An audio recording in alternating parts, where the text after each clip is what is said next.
Oh, j'aime l'atmosphère qui est ici. C'est le genre d'atmosphère, même si tu n'as pas prié chez toi. Même si le prédicateur est venu, il n'était pas inspiré.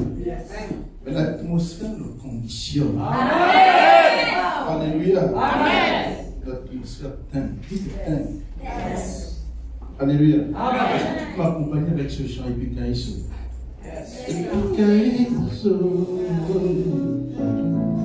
Oh, Dieu tout-puissant.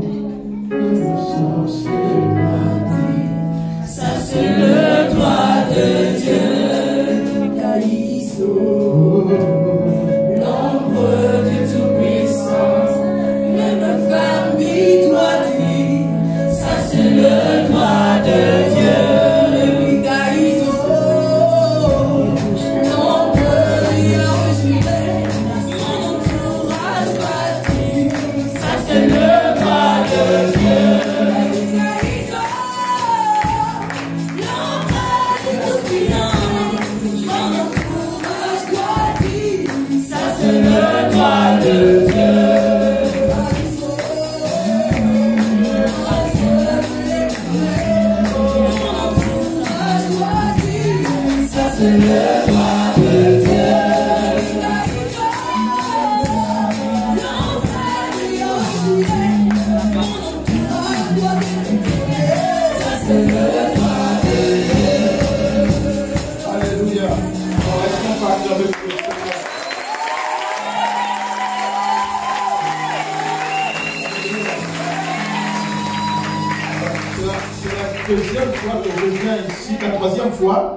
La troisième fois que je viens ici, je sens qu'il y a du progrès ici. Amen. Alléluia. Quand je suis rendu, la position a changé au pasteur.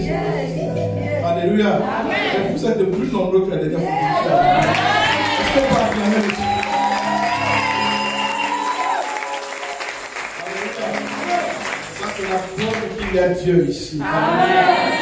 Que la Bible dit, Paul a dit que j'ai semé, Apollos a arrosé, mais Dieu a fait croître.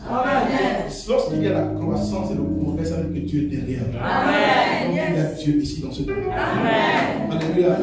Alors avant de vous asseoir, j'aimerais qu'on honore un homme, mon frère, l'homme de Dieu. Vous savez, un jour, qui connaît Salomon? Qui connaît le roi Salomon? Dites Salomon. Salomon. Dites Salomon. Salomon. C'est-à-dire Salomon au sommet de sa gloire. Amen. Alors, Salomon au sommet de sa gloire, il a bâti des choses extraordinaires. Et sa réputation est sortie au-delà du royaume d'Israël. On parlait de lui à l'extérieur. Et il y a une femme qu'on appelait la reine de Séba. Dites reine de Séba. Elle a voyagé plusieurs milliers de kilomètres pour venir vérifier si tout ce qu'on disait de Salomon était exact, était vrai. Lorsqu'elle est arrivée, elle a vu la gloire, elle a vu la splendeur, elle a vu la beauté, la majestuosité même du palais de construction. C'était magnifique. Dites magnifique. Magnifique. Elle a testé la sagesse de Salomon en lui posant des énigmes. Et toutes les énigmes qu'elle a posées à Salomon, Salomon a facilement trouvé le réponse. Dites sagesse. Sagesse. Mais tout ça n'a pas impressionné cette dame. Après tout ce périple, elle va tirer une conclusion, son observation. En fait, ce qui l'a impressionné dans le royaume de Salomon, ce n'est pas sa sagesse. Ce n'est pas tout ce qu'il a bâti. Mais elle a été choquée de voir que les collaborateurs de Salomon, les serviteurs de Salomon, étaient logés comme des princes dans son pays à elle. Donc la capacité que Salomon avait d'honorer ses collaborateurs, c'est ça qu'il a marqué. Dites marqué. Marqué. Je suis arrivé ici et j'ai écouté un jeune homme parler. Dites collaborateur. Collaborateur. En fait, pour pouvoir évaluer l'efficacité d'un leadership, il faut regarder le résultat de fruit que porte ceux qui suivent ce leader. Amen. Et je crois que nous tous, on a vu le fruit que porte ce jeune qui a parlé ici ce matin. Amen. Et j'aimerais qu'on célèbre les parents qui ont participé à la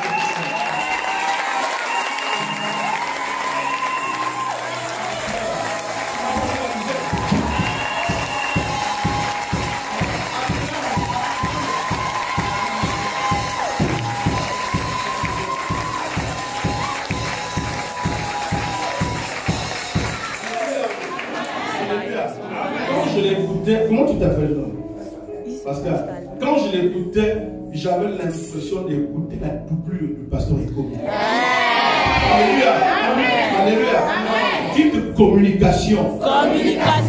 Communication pour moi, c'est très important. Si tu regardes la communication, tu es perdu. Est-ce que vous savez que dans l'église d'Adam, il n'y avait qu'une seule âme? Dites une seule âme. Une seule âme. Un seul chante, un seul collaborateur, un seul assistant. C'était Ève. Dites Ève.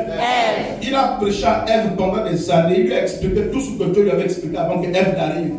Toute la communication d'Adam par rapport à Ève a été détruite par Satan en 5 minutes. Adam a parlé à l'oreille de Ève pendant des années pour lui expliquer des choses. Il croyait qu'elle avait compris. Dites compris. Mais quand Satan a mis à l'épreuve la communication d'Adam dans le cœur de Ève, ça n'a plus de 5 minutes à tout détruire. Dites communication. Quand j'entends mes fils parler comme son père, ça dit que la communication est bien passée. Alléluia. Le serpent ne pourra pas détruire. Amen.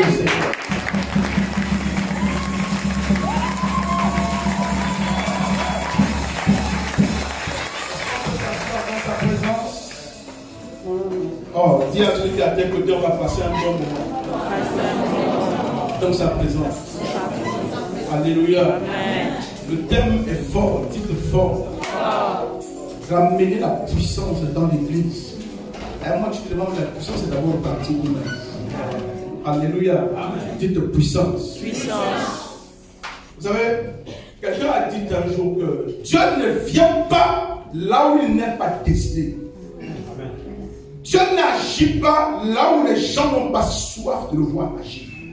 Chaque fois que Dieu a démarré dans le verbe, des grandes manifestations dans le mouvement, Dieu commence toujours par susciter dans le cœur des personnes lorsque c'est servi, susciter une soif, une soif. Une soif à un autre niveau de voir des choses et de sortir de l'immobilisme. Alléluia. Et il y a certains thèmes quand votre pasteur les donne, vous avez l'impression que Dieu commence à créer dans son cœur et dans son esprit la soif de quelque chose de nouveau. Dites soif. Et cette soif va se creuser parce que Dieu va l'étancher. Alléluia. Vous êtes bénis, vous qui êtes dans ce ministère. Vous êtes bénis, vous qui êtes dans ce ministère. Alléluia. Alléluia. Est-ce qu'on peut l'acclamer?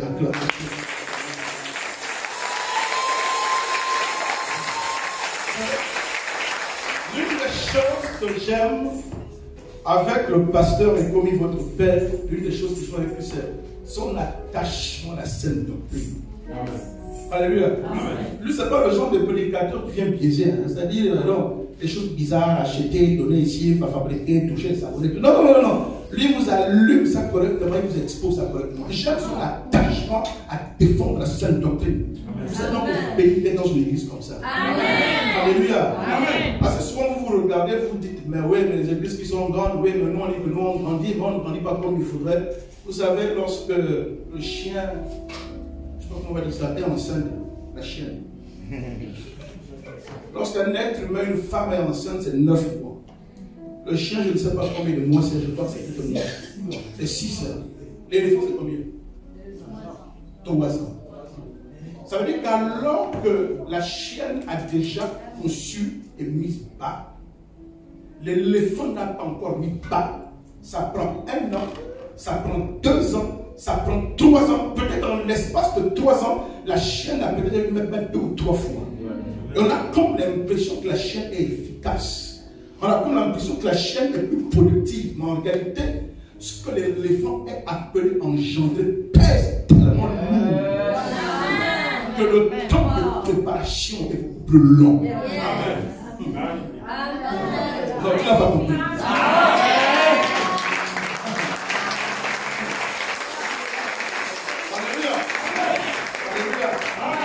Le temps de préparation est beaucoup plus long.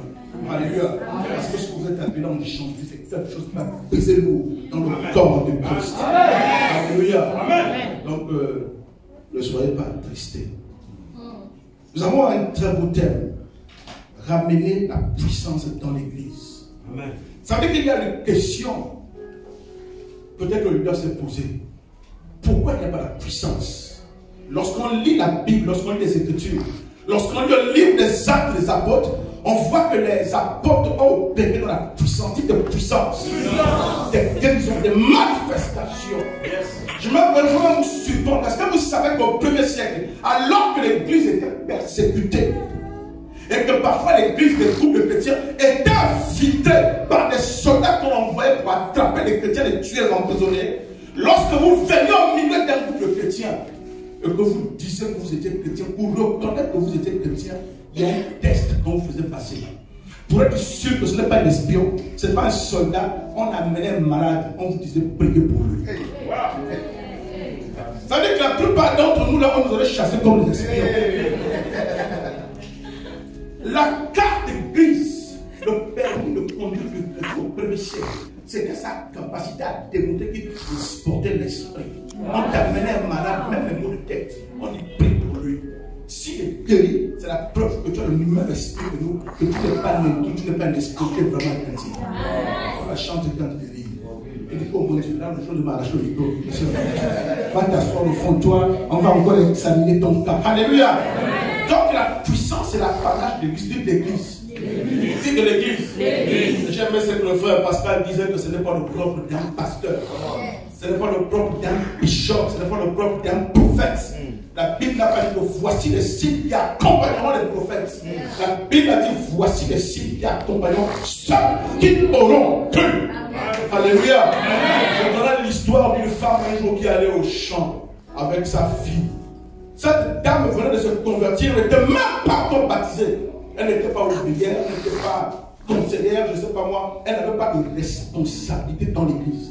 Parce que assez souvent, quand tu n'as pas de responsabilité dans l'église, tu penses que Dieu ne te connaît pas. Assez souvent, parce qu'on ne t'a pas désigné collaboratrice, on ne t'a pas désigné chanteur, musicien.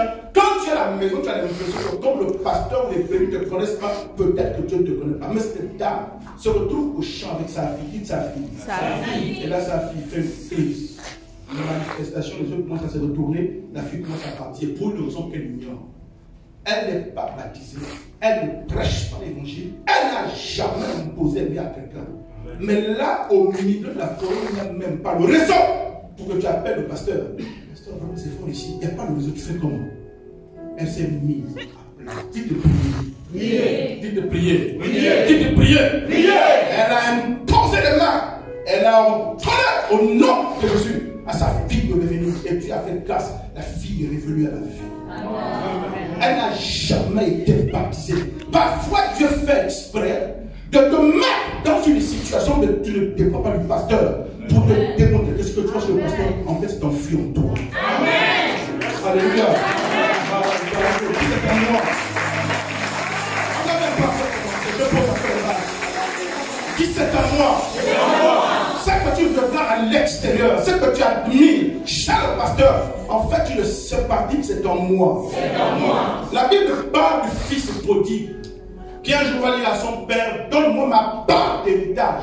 Il y en a marre d'être ici, de garder tes moutons, tes chèvres, de te servir, faire la vaisselle. Je suis la grande, j'ai 18 ans, j'ai 22 ans, maintenant il faut que je fasse ma vie. Donne-moi ma part d'héritage. Le père va te donner la part d'héritage. Vous connaissez l'histoire. Il va aller dépenser tout son argent avec les copines dans le chill.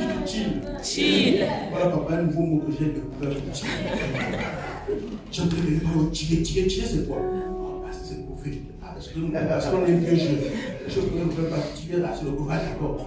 Donc il est parti tirer dans son chill, là-bas tout l'argent est fini. Il est parti travailler pour garder les cochons de quelqu'un. Donc il y a un type qui élevait les cochons.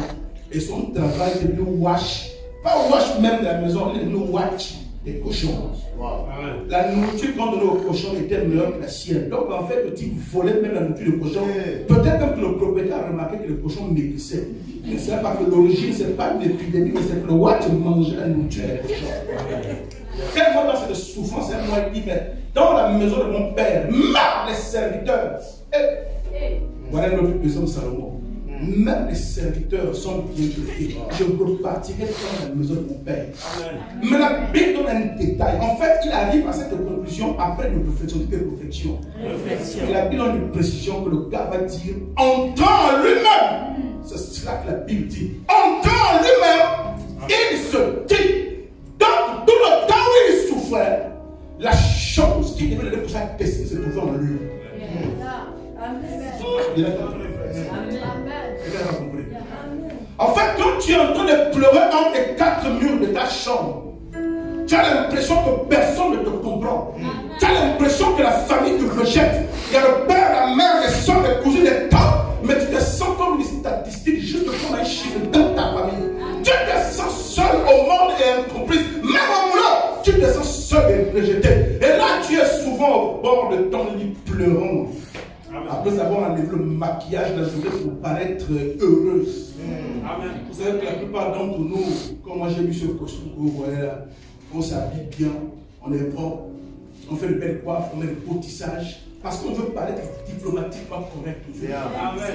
On veut accepter, mais chacun d'entre nous transporte à l'intérieur des craintes, des angoisses, des peurs, des tristesses, des solitudes qu'il n'ose pas exposer. Amen.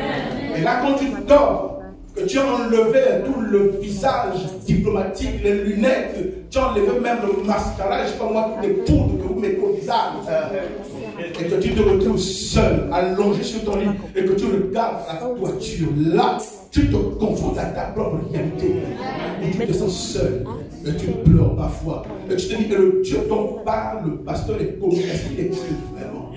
S'il existe, ça fait tant de mois que je vais à l'église, que je ne vois encore aucune ligne bouger. Mais ce Dieu est où? Les autres font des témoignages à l'église, mais pourquoi pour moi ça date? Et là, tu as comme l'impression que tu es rejeté, abandonné.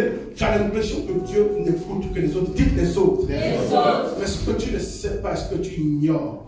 Car alors que cette tristesse de solitude, cette dépression commence à venir vers toi, en fait, tu n'es pas au courant que la chose pour battre la dépression et pour battre la tristesse, pour changer ta vie, est à l'intérieur de toi.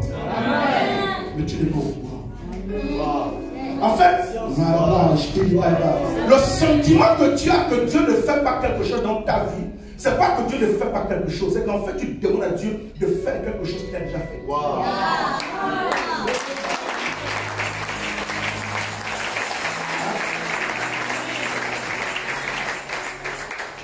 Alléluia. Amen.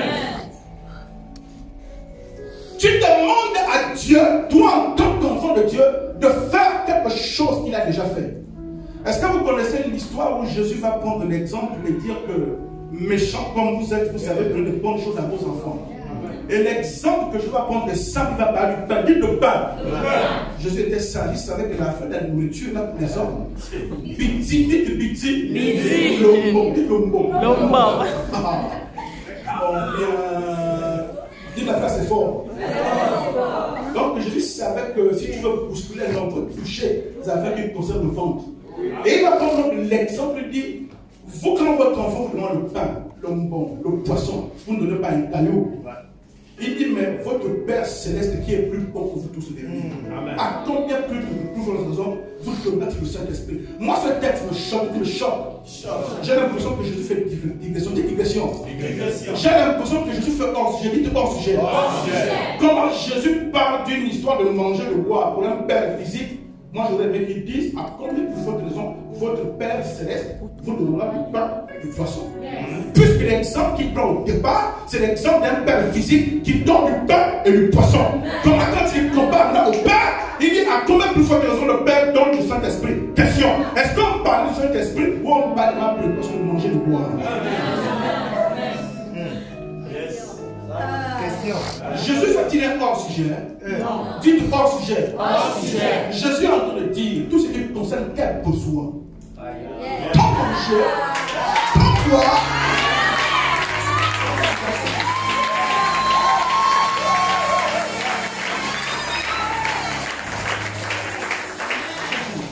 Wow, il y a une transmission de nouvelles ici.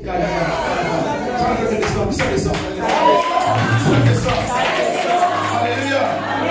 Donc tu es en train de pleurer, tu dis que Dieu n'agit pas, Dieu ne fait pas. Il te regarde que l'enfant n'a rien compris. Amen. Le package qui transporte la solution à cette cause se trouve en elle. Amen.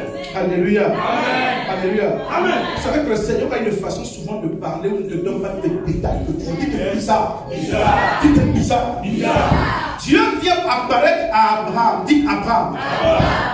Il dit Abraham, viens.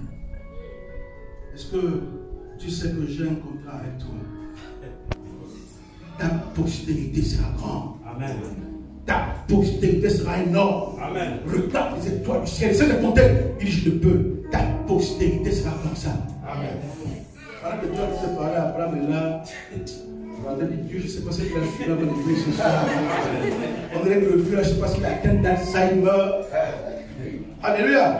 Je ne sais pas quelle forme Dieu s'avait pris, est-ce qu'il y avait une longue barbe blanche ou quoi, tout ça là.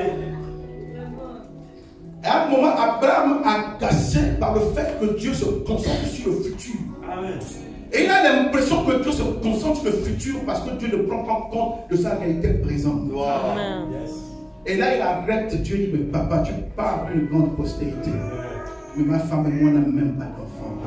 Oh, Dieu s'arrête et dit, oh, Abraham n'a pas compris. Amen. Abraham n'a pas compris que je n'ai pas besoin de lui expliquer. Puisque pour avoir une postérité comme les étoiles, il faut commencer par avoir un enfant. Même si je ne parle pas de ça, je te parle de ton futur. Ça veut dire que ce qui te passe à la solution à ton problème. Mais toi, comme Dieu a envie d'entendre, et la plupart d'entre vous ici, quand on parle de prophétique, tu pries pour avoir un travail, tu pries pour ceci, tu pries pour cela. Mais chaque fois que tu dors, tu te vois en train de prier pour le membre de ta famille. Tu dors, tu fais des rêves qui n'ont aucun rapport avec ton sujet de prière. Pourquoi est-ce que tu fais le temps au sujet comme ça? Papa, le dossier est devant toi et moi. Tu vas passer à Ndouma, Kambo, à Lambalene, en passant par le Bifoun. Oh, le dossier est ici. Tu es en train de faire comme Abraham alors qu'il te parle d'une nation à gagner. Tu t'arrêtes d'abord aussi le temps d'enfant qui n'est pas peur là. Alléluia. Est-ce que tu ne comprends pas? C'est que quand le sage montre la lune, l'insensé regarde le doigt. En fait, ce que tu appelles détour est la meilleure façon d'arriver à l'exaucement de ton Dieu. Parfois tu rêves, tu es en train de prier pour quelqu'un dans ta famille, Dieu te dit la solution du problème que tu cherches là, commence à prier pour les autres. Tu vas voir que pendant que tu pries pour les autres, tu vas être suivi comme quelqu'un qui va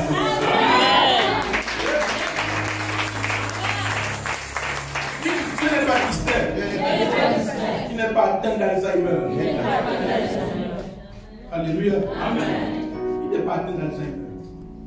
Dites attends. Dites attends. Est-ce que vous savez que l'une des choses qui fait en sorte que nous n'expérimentons pas Dieu, c'est parce que nous ne savons pas attendre. Amen. Yes. On a beaucoup besoin d'esprit.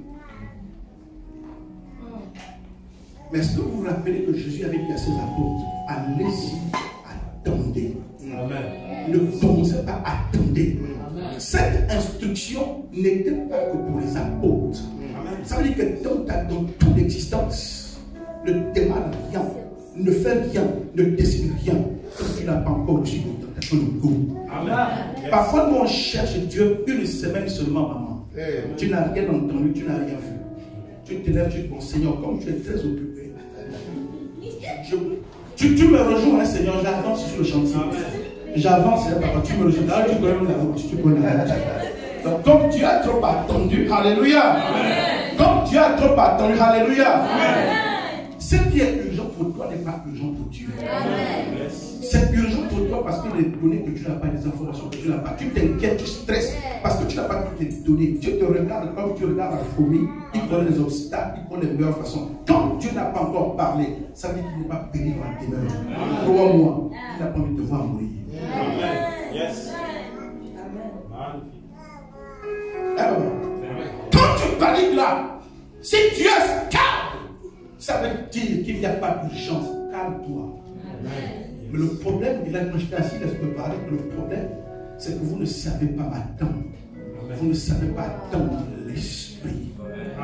En fait, quand tu attends et que tu t'impatientes et que tu t'en vas, tu viens de révéler que tu ne dépends pas de Dieu. Amen. Oui. Attendre Dieu, c'est un message que tu lui envoies, que papa, comme a dit Moïse. Nous ne partirons pas d'ici si toi-même tu ne viens pas avec nous. Amen. En fait, quand tu l'attends, c'est pour dire, papa, je suis désespéré. Je ne peux rien sans toi. Mon intelligence, ma capacité, ma force ne peuvent rien dans ce domaine. Papa, je t'attendais, je préfère mourir ici que d'aller essayer seul. Le problème, la plupart d'entre nous, c'est qu'on ne sait pas attendre. Dites attends. Dites attends. Apprenez, dites je dois attendre. Je dois attendre. Je dois apprendre à attendre l'esprit. Alléluia. Amen. Parfois tu commences à prier à la maison. Ta prière c'est juste une formalité à remplir. Parce que chaque fois que le pasteur rappelle ici qu'il a prié à la maison, ta conscience t'accuse de ce que tu sais que tu ne pries pas à la maison. Et là, quand tu te retrouves à la maison, tu te dis, oh, il faut que je prie aujourd'hui pour que demain, quand le pasteur pose la question, ma conscience ne m'accuse pas. Et là, tu vas dans la prière, juste pour apaiser ta conscience chrétienne, pour cocher une case. Tu as commencé à prier avec l'épisode de Novelas dans la mémoire. Tu as fini de prier avec l'épisode de Novelas dans la mémoire. Tu n'as même pas écouté Dieu. Tu t'es même pas rapproché de sa présence. Tu as une marque d'attendre Dieu. Et tu es parti. Même dans nos vies de prière, c'est comme ça que nous sommes. Nous ne savons pas attendre l'esprit. Nous sommes dans une génération fast-food. Tout doit être rapide. Tu dois aller vite. Le mode de vie. Tu dois aller vite. La 4G, la 5G, tout doit tellement aller vite. Alors que tu commences à vouloir entrer dans la présence du roi, au bout de 15 minutes, tu dors, tu bailles, tu es fatigué, tu t'entends, tu ne sens rien. Tu arrêtes d'attendre. Et ça, c'est la cause de l'échec de la plupart d'entre nous. Parce que quand tu arrêtes d'attendre, tu comptes sur quoi? Parce que pour venir prier, ça veut dire que tu avais déjà essayé, ça n'a pas marché. Et tu t'es dit qu'il n'y a que Dieu. Mais tu es venu, tu as commencé, papa. Et tu as arrêté d'attendre.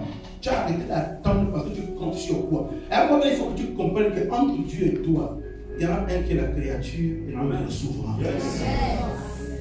Dieu n'est pas ton garçon de course. Nous avons des hommes là-haut placés. Quand tu es en difficulté, que tu vas donner 200 000 à quelqu'un, on t'enferme. Tu vas chez l'oncle, tu arrives le matin, il dort.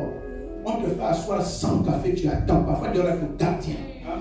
Il se réveille à 10 h, il prend son temps, il se lave l'eau chaude, tout ça, il prend son petit déjeuner, et il ne sait pas encore. Ça, à 11h30, il te demande d'entrer. Et tu le rends à tout petit, tu ne vas pas partir.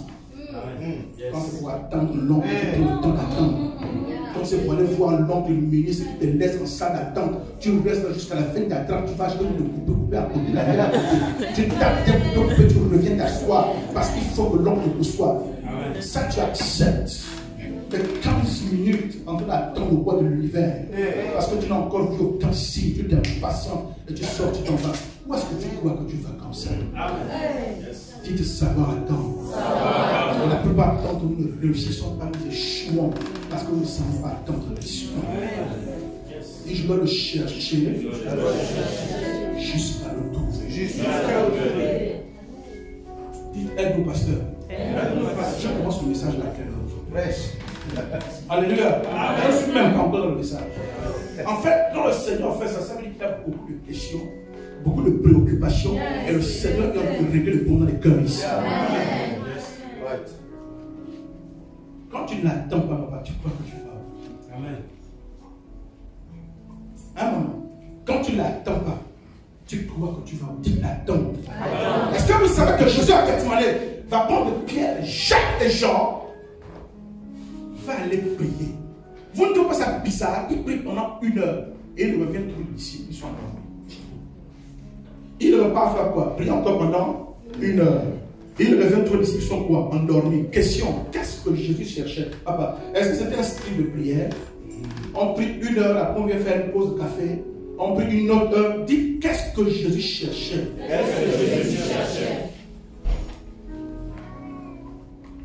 La preuve que Jésus cherchait quelque chose, c'est qu'à un moment, quand il est reparti la 3e fois, qu'il a tellement insisté, au point que la sueur est devenue comme le sang. La Bible dit qu'un ange est venu pour le fortifier.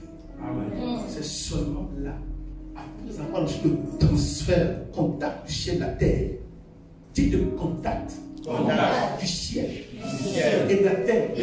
C'est là maintenant qu'il s'est levé. Qu'il a dit aux disciples, levez-vous, allons-y. Vous comprenez que donc toute la nuit où Jésus a mouillé la prière, il ne priait pas pour accomplir une formalité. Il ne priait pas pour apaiser sa conscience. Il ne priait pas pour donner en fait l'image de ce que je prie. Il priait, il bossait la prière parce qu'il recherchait quelque chose qu'il savait déterminant pour la suite. Il était déjà effrayé et angoissé. Seul Jésus qui était effrayé là, seul Jésus qui était angoissé là, vous l'aurez pris, vous l'aurez mis là, en face des preuves, il aurait échoué. Il aurait bousillé les gens, il aurait détruit les gens, il aurait fait du sale. Il cherchait quelque chose qu'il savait déterminante. Alléluia. Et il a attendu jusqu'à l'obtenir. La question que je te pose, quand tu vas dans la prière, tu vas pour chercher jusqu'à trouver ou tu vas pour lui mettre la pression parce qu'il est ton secrétaire et toi tu es la patronne et tu es face à ton nom. Amen. Yes.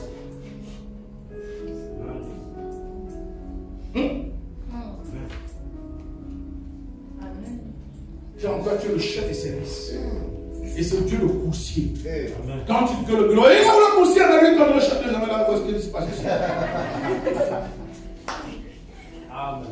Quand tu as fini de gronder le coursier, le planton la journée, et tu viens, tu grondes même ton mari, tu grondes les enfants, tu es la plus puissante de la maison, et tu portes, et quand tu vas dans l'atmosphère où tu cherches Dieu, tu crois que c'est la même chose. Amen. Yes. Ce que je vous c'est vrai. En fait, tu as l'état d'esprit, tu es tellement commandé, tu as que les choses se font comme toi, et quand tu as lu de regard d'abord, parce qu'il y a des choses qu'il faut dans le détail d'abord. Tu dois comprendre ici, c'est Dieu qui dit.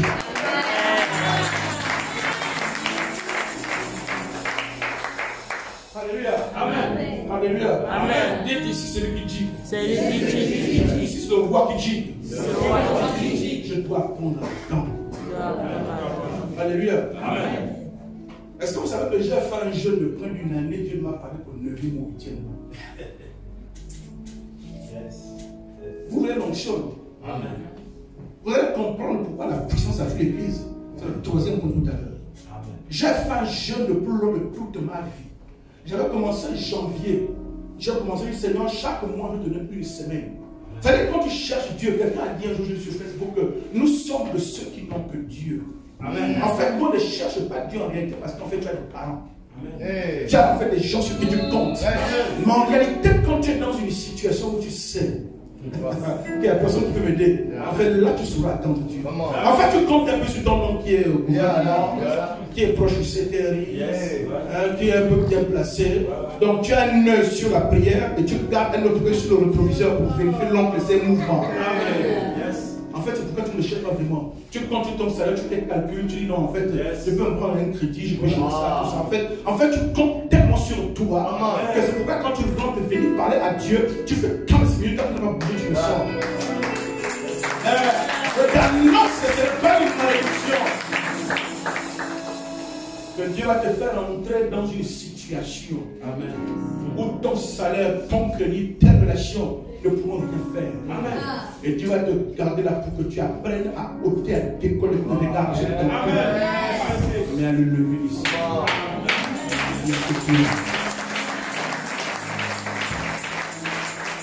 Seigneur, il y a que toi. Dis-le que toi. Dis-le que toi. Dis-le que toi. Dis-le que toi. Dis Seigneur, je dois apprendre à attendre. J'avais pris le mois de janvier, j'ai pris une semaine avec le jeûne. Et quand le mois de février arrive, je crois qu'en 2005, j'ai dit Seigneur, je te donne aussi une semaine parce que je te cherche. Et là, Dieu me parle. Il me dit, pourquoi tu ne. Ça me montre comme ça, pourquoi tu ne donnes pas tout le mois? Pourquoi tu n'entrerais pas en jeûne et tu ne sors pas tant que Dieu ne t'a pas parlé? Amen. Je cherchais Dieu. Amen. Je suis rentré en février, je ne mangeais que 18 heures. Et je vivais dans des conditions extrêmement difficiles. Je vivais chez un oncle et sa femme nous faisait sa force. Amen. Dieu a tellement eu pitié de moi que j'ai le petit frère de mon père, un autre petit frère de mon père, qui est un homme de Dieu et qui m'a donné sa maison parce qu'il partait en déplacement. J'ai pris la maison, j'ai habité là. Il faisait le congélateur. Je restais enfermé en jeûne. J'ai fait février, mars, avril, mai, juin, juillet. Je n'ai rien entendu. Je n'ai rien vu. J'ai dit, papa, c'est ce que tu fais là. Je vais mourir si je te trouve là. En fait, quand tu fais ça, Dieu sur son trône s'arrête. Il dit, Gabriel, qu'est-ce qui se passe? Qu'est-ce qui se passe? Il dit, papa, il y a un enfant qui attire ton attention ici. Ça fait 6 mois, ne lâche pas. Parce qu'il te cherche. Est-ce que vous savez qu'il y a des moments au ciel où Dieu impose silence? J'ai vu un témoignage d'un homme qui a visité le ciel. Le Seigneur lui a dit, est-ce que tu sais qu'il y a des moments au ciel où j'impose silence? Parfois, juste parce que je veux me concentrer sur une personne ou une église sur terre qui est en train de faire exactement ce que j'attends. C'est-à-dire des choses où tu modifies l'agenda même de Dieu. Si tu es dans une réunion, à un moment donné, au bout de 4 ans, on dit qu'est-ce qui se passe? On dit papa, il y a une voix qui crie, il y a Mindoubé depuis 3, 4 mois. Il veut, le dossier c'est quoi là-bas? On lui fait le compte rendu. Il dit on est encore 2 mois. Juillet est passé, août est passé, septembre est passé. J'étais toujours dans le jeûne. Amen. Papa, je n'ai que toi. Là où tu es assis, je le sais parce que tu fais où tu suis un match de football, où tu suis un classique, où tu es occupé par quelle série. Mais papa, ici, je n'abandonnerai pas tant que toi, je ne t'ai pas fait. Amen. Dites que vous voulez chercher. Vous voulez la puissance, appelée à temps. C'est au mois de septembre que Dieu va me parler. Vous savez, comme je disais hier, un texte, quelqu'un dit que quand une femme est fâchée pour lui le marier, elle va parler pendant 1 heure. Tu écoutes. Quand elle finit au bout d'1 heure. Bon, d'abord, je ne parle même pas. Elle a déjà parlé pendant 1 heure. Et quand elle écoute, d'abord, je ne parle même pas. Quand on dit qu'elle est là, tu n'as eu que le 1/10 de ce que je veux lui dire. Que Dieu nous aide. Dis que Dieu nous aide. Que Dieu nous aide. Ah, les femmes, est-ce qu'on va accueillir pour les femmes?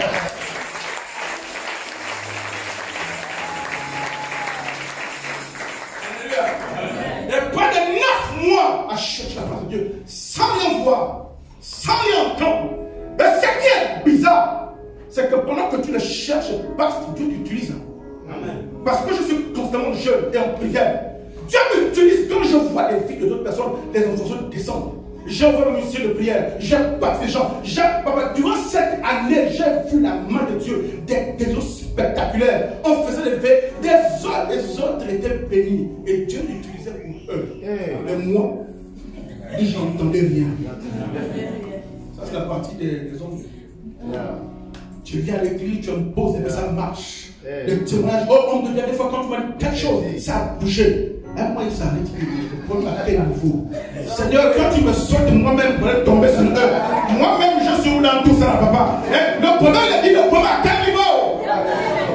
Le problème à quel niveau? Il y en a qui rappellent à Dieu son adresse. Papa, au fait que j'habite dans la prison. Au cas où tu aurais oublié. Je suis derrière l'église, le bâtiment de l'église évangélique là. La maison verte là, où il y a un peu de tuyaux là, il y a un compteur même là, je suis juste à côté. Juste au cas où tu aurais oublié. Alléluia. Cette soeur s'est positionnée comme un binôme dans la prière avec toi au chambre. Elle dit que j'ai un problème, prie avec moi. Vous priez plus de 24 heures, tous les 1 heure, tous les 2 heures. Tu soutiens la soeur, tu conseilles. 1 mois plus tard, son problème est réglé et te fait le témoignage. Mais quand elle est venue te trouver dans les temps de prière, tu as peut-être ton problème. Tu l'as aidé, elle s'avance, toi ça n'a pas bougé. Tu dis bon, c'est pas grave. Une autre soeur vient te retrouver au même endroit parce qu'on sait que tu es un homme, une femme de prière. Tu pries avec eux, tu accompagnes, tu assistes, tu encourages. Eux aussi, tu témoignages. Dis tes témoignages. Et toi, ça ne bouge pas. Dis ça ne bouge pas. La troisième vient. Ah, moi, tu t'arrêtes, tu peux. Pour les gens,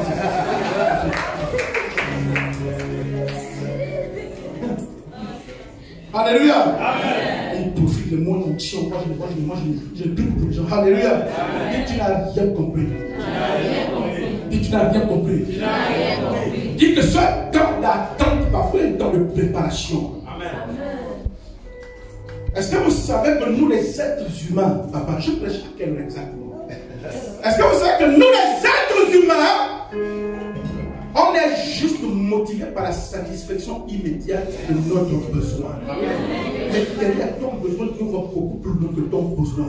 Toi, tu veux juste un travail, tu veux juste un mari, tu veux juste une voiture, tu veux juste un loyer. Mais Dieu, derrière ton besoin, se demande et l'apporte un plan. Comment est-ce que la chose que je vais lui donner peut servir à impacter d'autres personnes pour ma gloire? Thank you. Parce que tu as déjà commencé à le chercher. Tu aides les autres parce que tu es mature. Quand tu es mature, il y a de l'espoir. Il veut donc t'utiliser. En fait, il fait durer parce qu'il planifie, il arrange ton organisme. Il te prépare toi, ton caractère, pour que le vase que tu es, quand tu vas voir la chose, quand tu t'enorgueillis, le Dis qu'il maîtrise les temps et les circonstances. Parfois, le travail que tu demandes à Dieu là, tu as prié pendant 4 mois, 5 mois, Dieu voit que tu commences à mûrir dans le jeûne et la prière. Tu commences à monter, tu pries beaucoup, tu commences à le connaître. En fait, tu demandes un travail à Dieu juste pour payer ton loyer pour être heureuse. Mais Dieu, ce qu'il voit, c'est que tu es en train de monter et mûrir.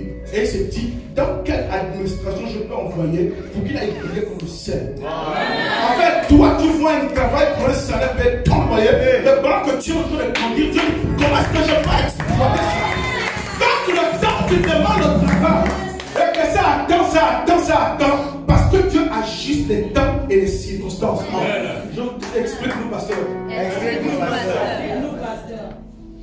Tu as toute la journée. Vous n'êtes pas fatigué. Dès qu'un l'onction, on n'est pas fatigué.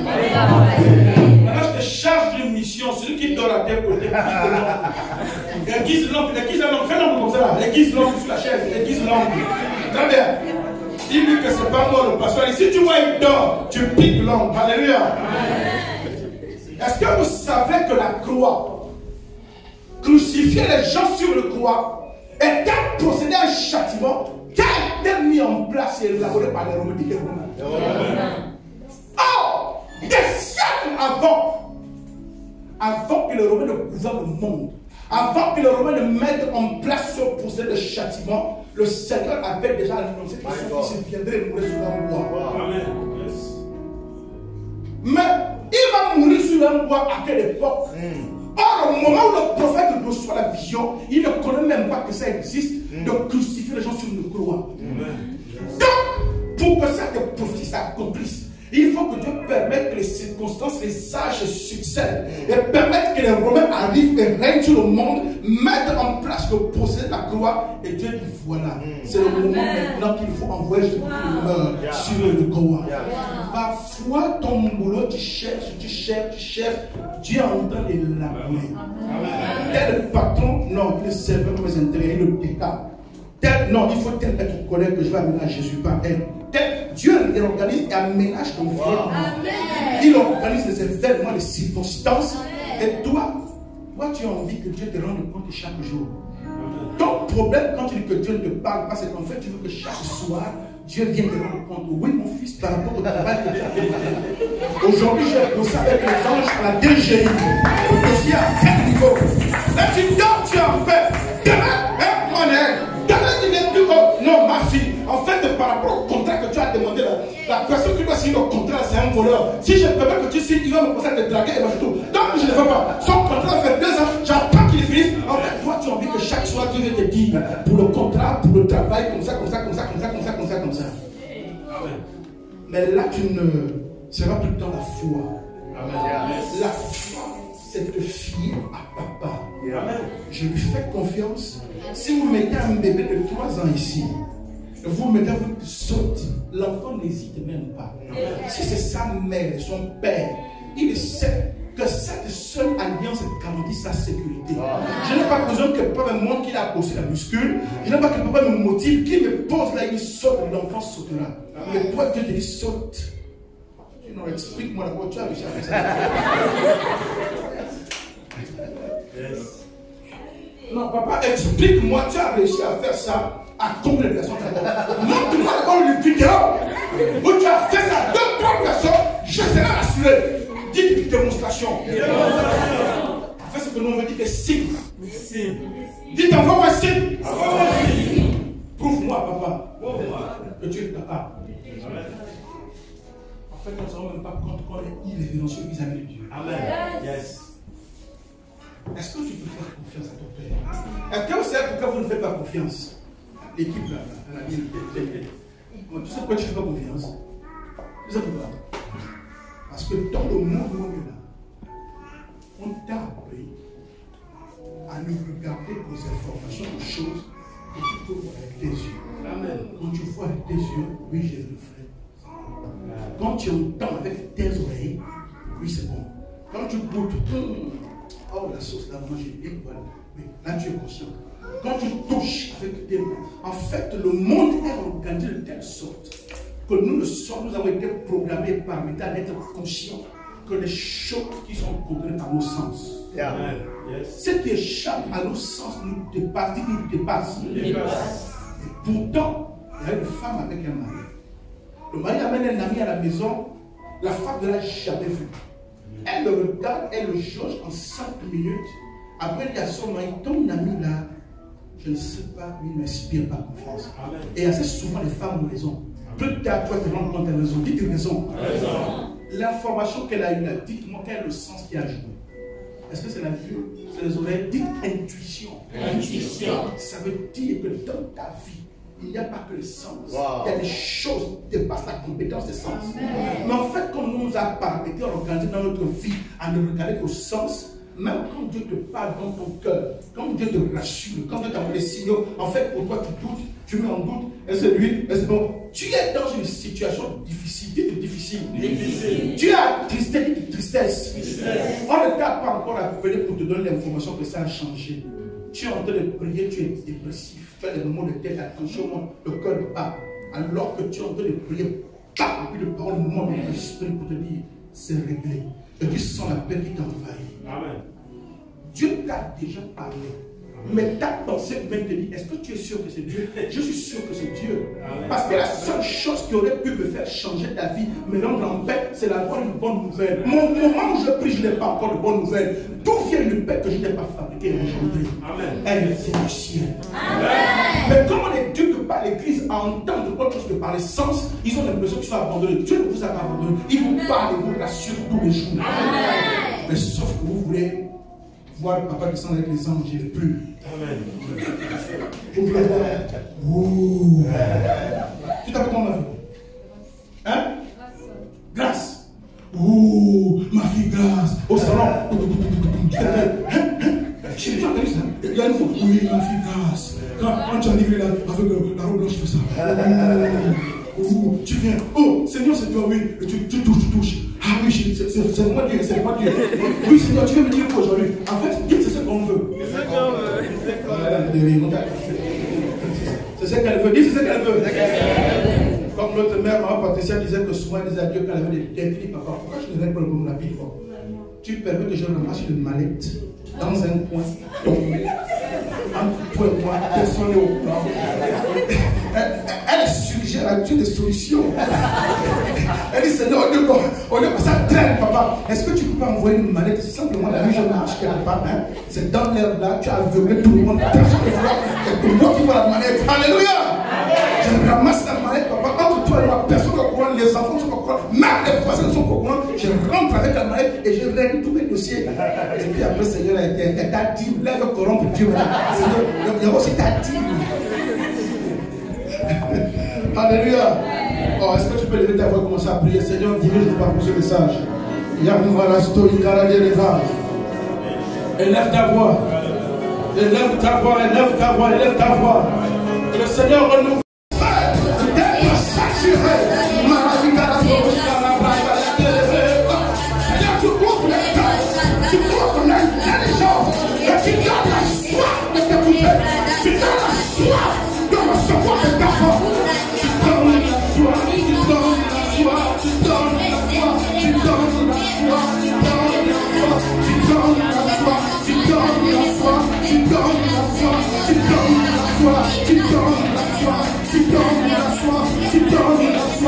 Tu donnes la soif. Tu donnes la soif. Tu donnes la soif. Tu donnes la soif. C'est le ministère de l'Esprit, la vie de l'Éva. La personne qui t'empêche de l'œuvre, mais c'est le ministère de l'Esprit qui te parle dans ton cœur. Il enlève cette douleur. Il enlève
de renouveler la force. Ah. Merci pour l'onction qui coule sur chacun d'entre eux, Père. Merci pour l'atmosphère. L'atmosphère du tout est possible. Alors que nous sommes dans cette atmosphère, j'aimerais te dire que les dossiers sont traités. Les cas de guérison sont traités. Les cas d'envoûtement sont traités. Les cas de blocage sont traités. Tu n'as pas besoin qu'on t'impose. Il y a des anges en cet endroit.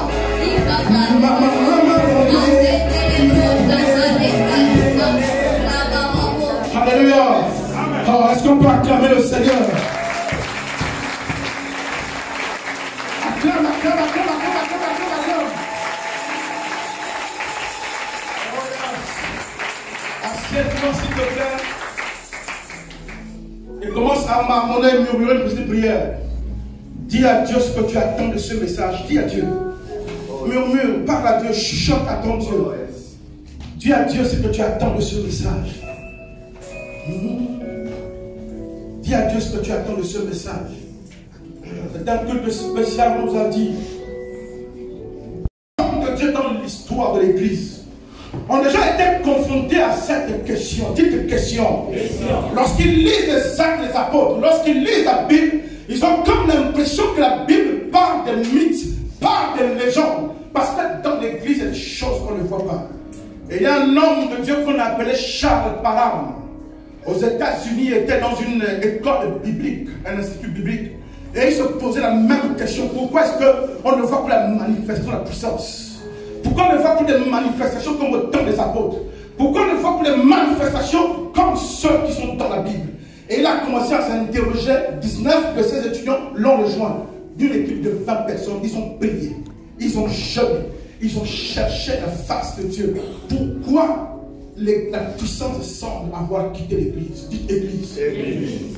Il y a une femme qu'on appelle Bernarda Fernandez. Une femme latino qui a eu la grâce de visiter le ciel. Et lorsqu'elle est arrivée au ciel, elle a vu Jésus. Ils ont parlé, on a montré beaucoup de choses. Mais sa préoccupation était celle-là, papa. Lorsqu'on lit la vie des apôtres, elle était marquée par la puissance. Elle dit, Père, l'Église primitive avait quoi que nous, on n'avait pas. On n'a pas. Je veux comprendre l'Église primitive. Ils avaient quoi que nous, on n'a pas. Et le Seigneur lui a donné 3 secrets. Dis 3 secrets. Dis 3 secrets. Que je ne vais pas vous donner ce soir.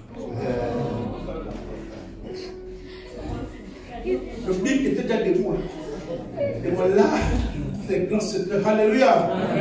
L'un des secrets, je donne un seul. L'un des secrets, le Seigneur lui a dit, l'église de votre ère, l'église moderne, l'église du 21e siècle, est une église qui se soumet plus au programme d'homme qu'à mon esprit. Et le Seigneur lui a dit que l'église des apôtres, le programme, c'est le Saint-Esprit qui le détermine. C'est pourquoi quand vous regardez les missions de l'apôtre Paul, il va en mission même pour choisir les endroits géographiques. Il dit que dans la nuit, un rêve, il a eu un Macédonien qui est apparu. Donc même les endroits où il partait étaient localisés par l'Esprit. Parfois, il s'était disposé à aller dans un autre endroit, mais l'Esprit de Jésus l'a résisté. Et le Seigneur lui a dit, la force de l'Église primitive, c'est que le programme de ce qu'il faisait était détenu par l'Esprit. C'est pourquoi dans Actes chapitre 13, on dit que dans l'église d'Antioche, il y avait des docteurs, des prophètes, et pendant qu'ils priaient, l'Esprit dit, mettez-moi à part. Et il dit, c'est ce que votre église a perdu. Dites le programme d'homme. Alléluia. Le thème, c'est ramener la puissance de Dieu dans l'église.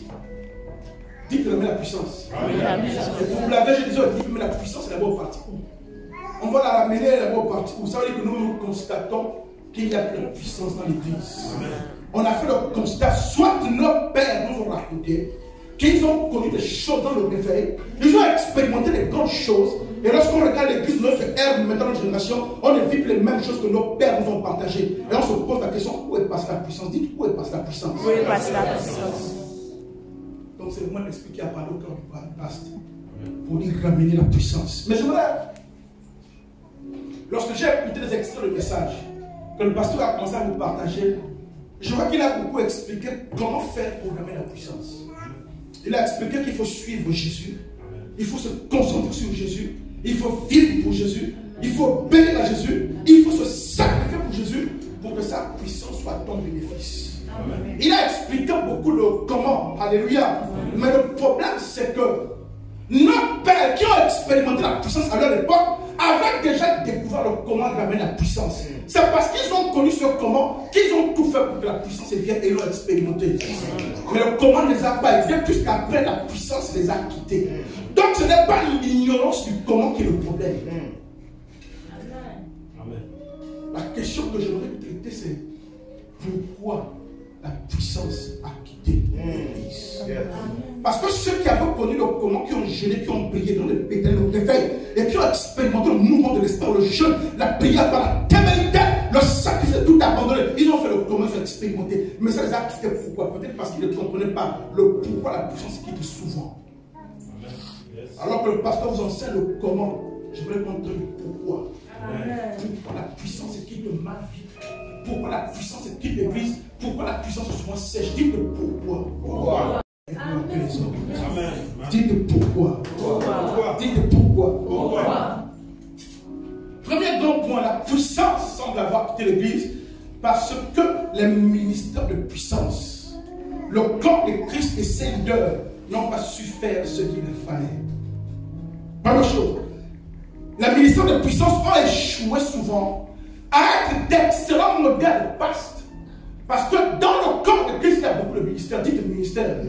Chaque ministère exprime un aspect de la nature de Dieu. Le pasteur parle, le fait de vous encadrer, l'évangéliste, aller gagner les âmes, les apôtres, bâtir les églises. En fait, quand vous voyez chaque ministère est l'expression de la nature de Dieu. D'une portion, d'une partie de la nature de Dieu. Ça veut dire que lorsque Dieu établit un ministère, quand vous voyez un grand prédicateur, vous voyez un pasteur qui est mort, vous voyez un docteur qui enseigne, pour que tu te couches de dans la nature de Dieu, il y a chaque aspect. Et lorsque tu es exposé à ce modèle, ce que Dieu veut en réalité, c'est que tu puisses être inspiré et de faire la même chose. En réalité, lorsque Dieu envoie des ministères dans l'église, le but de Dieu, c'est que ces ministères soient des modèles, inspirent, créent en vous le goût et l'amour de faire les choses.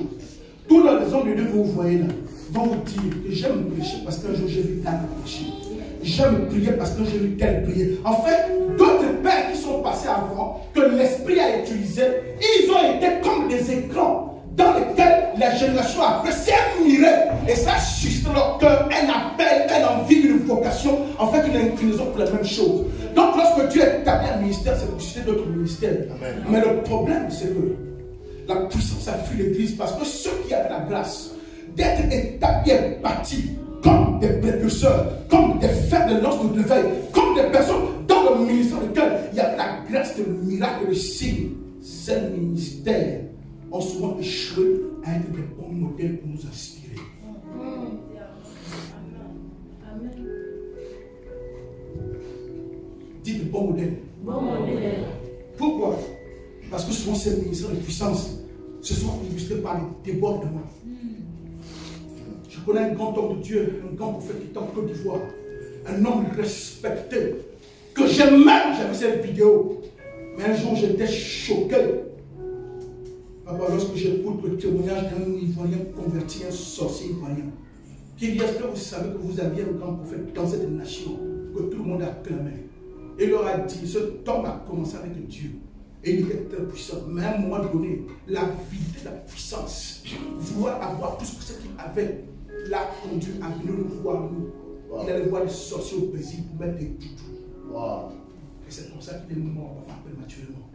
Donc certaines personnes que Dieu a élevées dans le corps de Christ et qui ont vu dans leur vie sans faire d'effort la puissance opérer et faire des manifestations, le but était que ce soit des modèles pour monter l'église. Que regarde ce que Dieu est capable de faire pour que ton cœur puisse être touché par la soif d'expérimenter la même chose. Mais ce ministère que Dieu avait établi a échoué à nous inspirer. Pourquoi? Parce que parfois, quand certains faisaient le cultisme dans les doudous et devant les scandales, ceux qui avaient la responsabilité d'inspirer l'église à marcher la puissance ont échoué à cause des débordements. Dites débordements. Dites débordements. Avec des déviations de tout genre. Un jour, Papa Karambi raconte quelque chose. Papa Karambi dit que lorsqu'il a commencé son ministère, il vivait la puissance de ce extraordinaire. Il s'amusait même avec l'onction, au point qu'il a commencé à humilier ses collaborateurs. Toi, viens, touche-la. Toi, viens. Un jour, il a dit quelque chose qu'il fallait. Jusqu'aujourd'hui, quand il fait son témoignage, il ne dit jamais ce qu'il avait dit. Il dit que pendant qu'il était en train de prêcher, il a dit quelque chose. Dès qu'il a fini de dire ça, sous la folie de l'onction, sous l'onction, il a senti un déclic en l'intérieur de lui. Il a su qu'il vient d'avoir des problèmes. Tu sais pas, quand tu es dans l'onction, un orgueil, tu crois que tu es fort, alors que tu es un être fragile et c'est Dieu qui t'utilise. Et il a fait une déclaration, il n'a jamais osé dire la déclaration en question. Peut-être parce qu'il croit que rien qu'en racontant ce qu'il ne sait pas encore avoir des problèmes. L'onction l'a quitté maintenant. Il a été frappé d'une maladie où ses poumons se remplissaient d'eau. On vide et ça s'est rempli. Papa Karambi a fait près de 6 mois allongé. Il a confessé tous ses péchés, rien. Il a demandé, il a tout fait, rien. Le Seigneur lui a dit de demander pardon. Il a commencé par sa femme, demander pardon. Commencé par les enfants, demander pardon. Appeler toute l'église, rien ça va changer. Et c'est pendant les 6 mois que Dieu a commencé à lui appeler quelque chose. Je t'ai donné le nom, c'était un produit de grâce. C'est que tu te prennes pour un demi-dieu, que tu fasses des déclarations bizarres, que tu te prennes pour un gourou. Et le point c'est souvent ça. Dieu a parfois fait la grâce à des personnes dans l'église qu'il choisit et qu'il libère une très forte fonction pour qu'eux soient des modèles pour inspirer le corps. Mais eux, ils ont cru qu'en fait, c'était pour la frime. Et ils sont rentrés dans de telles déviations qu'après les gens disent que non, pardon. Si c'est ça l'onction, je ne peux pas expérimenter. Il n'a pas ça pour faire ce qu'il fait là. Voilà pourquoi les puissances a quitté l'église. Parce qu'en fait, nous qui devions être inspirés pour chercher cela, on a été choqués. Il faut dire que c'est ça l'onction et c'est la puissance. Non, je passe mon tour. Pourquoi est-ce que la puissance a quitté l'église? Parce que les ministères chargés d'inspirer l'église dans ce domaine parfois, qui ont la classe de l'expérimenter, de goûter à ça avant nous, ont échoué à être le modèle.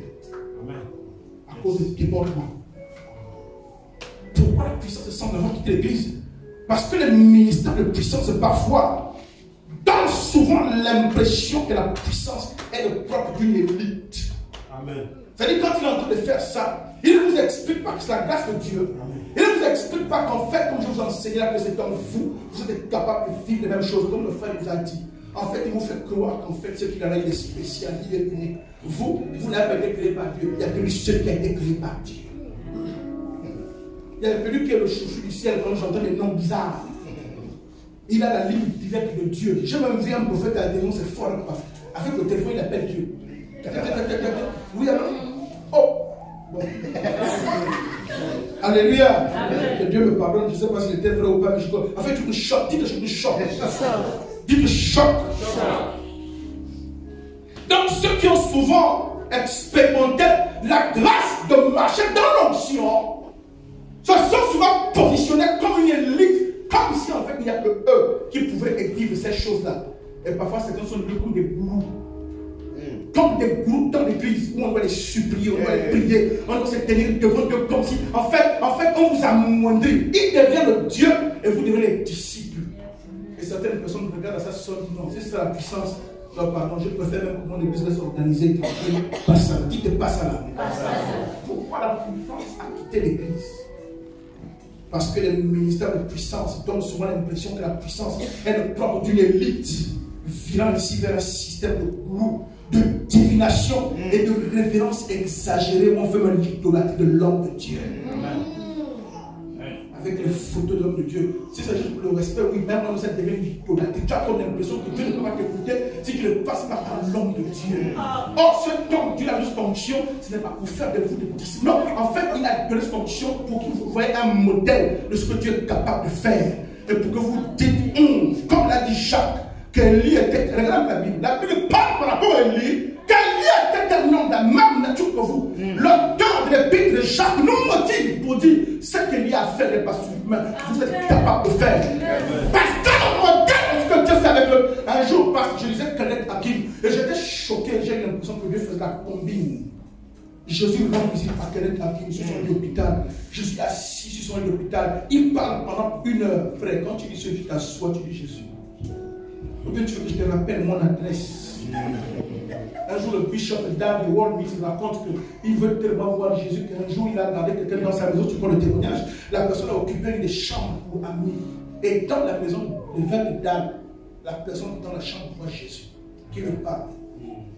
Quand la personne raconte à l'évêque d'âme, il est choqué, il dit bon, est-ce que c'est parce qu'il m'a trop de chambres que Dieu s'est trompé la chambre où moi, l'évêque, je dors? Il dit, mais Seigneur, toi aussi. Le protocole, c'est que quand tu rentres chez l'autre, c'est chez moi que tu viens. Tu sors du salon, tu sors de la cuisine, tu sors de ma chambre, tu vas voir le gars que j'héberge. Quand le gars vient raconter le témoignage, l'évêque d'âme dit qu'il a aménagé la chambre, il dit plus personne ne va devant moi. Comme la chambre que Jésus connaît, peut-être qu'un jour il me rencontrera là-bas. Alléluia. Avec les dames et les témoignages. Donc un jour j'ai dit le témoignage de quelqu'un qui dit, et j'ai été pris par ce sentiment de convoitise, jalousie. Oh, papa, pourquoi tu as fait ça? Elle n'était pas à moi. Et l'esprit m'a parlé. Quand j'ai fait ça seul, c'est pour l'ensemble du corps que je fais ça. Amen. Parce que souvent, quand tu fais le témoignage, tu crois qu'on fait plus la chose que tu as abandonné. En fait, Dieu prend une personne pour te montrer ce qu'il est capable de faire. Pour bousculer ta foi, pour si je fais avec lui, je peux faire avec toi. Et dans ta prière, le Dieu qui a fait ça, Angélique, oh papa, tu m'aimes aussi, tu le fais attirer une personne, tu peux aussi le faire pour nous.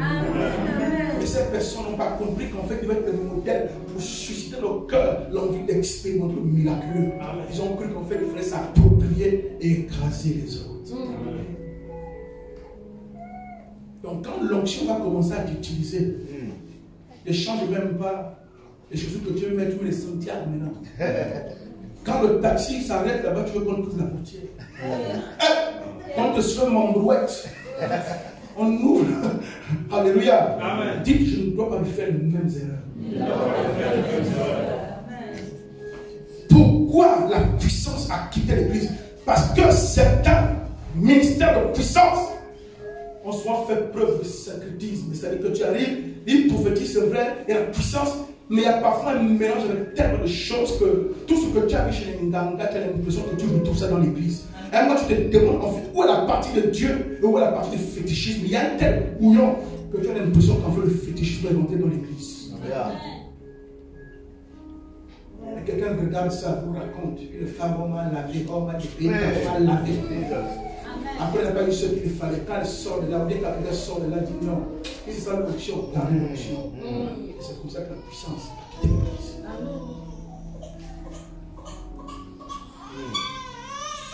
Pourquoi la puissance a quitté l'église? Dites pourquoi. Dites pourquoi. Parce que le ministère de puissance met souvent la puissance au centre de tout, délaissant l'organisation, l'administration, la gestion correcte des heures, l'éthique. Parce qu'on prophétise, parce qu'il y a l'onction. Les femmes de trucs qui ont des maris, les veillées, n'en plus 5 jours. Non, papa, non, c'est compliqué. Et quand il rentre le mari, il a tête de la chien. Ta fille n'est pas ton pasteur. Tu respectes plus ton pasteur que moi. Viens ici. Alléluia. J'ai une image dans l'église de puissance. Quand le culte commence, ou juste un truc spécial, j'espère que c'est pas moi qui ai l'image. Quand le culte commence à 8h, vous finissez à 16h, 17h. Et c'est tous les dimanches comme ça. C'est-à-dire que tout est mis au centre, tout ce qui est mis au centre de la puissance. Tu entends le gars prêcher, même il est intéressant. On ouvre le texte, on prophétise, tu tombes ici, tu tombes là, tu tombes ici, tu tombes. Ça devient un boucan du matin jusqu'au soir. Et les gens sont là parfois agressés, parfois humiliés, parfois bizarres. Et quelqu'un sort de là et dit, si c'est ça la puissance, c'est l'onction, je passe mon tour. La puissance a quitté l'église, pourquoi? Parce que les ministères qui ont commencé à expérimenter la puissance ont cru que tout c'était la puissance. L'église, il n'y a même pas d'organisation, il n'y a pas de formation, il n'y a pas d'ouvrier. Qui fait quoi? Tout le monde rêve, tout le monde positionne, tout le monde prophétise. C'est que les petits ils sont bien bizarres, les yeux rouges, bien en soutane blanche, ça devient. Alléluia! Et quand vous regardez, un jour j'étais dans un taxi, un jour me rentre, j'étais assis devant. Il rentre, il a les écouteurs, il chante à tue-tête. Alléluia, Jésus est puissant. Il dérange tout le taxi, il parle fort, il dit Jésus est bon, Jésus est puissant, oui. Frère, je l'ai supporté jusqu'à 10 ans. Je n'ai pas pu terminer. Ma patience a commencé à me lâcher juste après l'échange des ans. Quand on se rapprochait des gens de la démocratie, ma patience a commencé à me lâcher. Quand on arrive sur la démocratie, la patience est sortie par les pieds, tout s'est passé. Je me retourne vers le frère et devant tout le monde, je dis frère, qu'est-ce qui ne va pas? Qu'est-ce qui ne va pas? Il dit non, je suis un serviteur de Dieu, je suis un chrétien. Et on nous a dit qu'il faut qu'on partage la foi avec d'autres personnes. Je regarde un ignare, excusez-moi, un homme qui ne sait même pas de quoi il parle. Je dis, est-ce que tu as conscience de ce qu'il fait évangéliser? Évangéliser, c'est de dire à l'autre, aie envie de devenir comme moi. C'est ce que ça veut dire. Et je dis, s'il te plaît, depuis que tu es monté dans ce taxi, entre toi et moi, est-ce que tu as le sentiment que tous qui sont dans mes intéressants?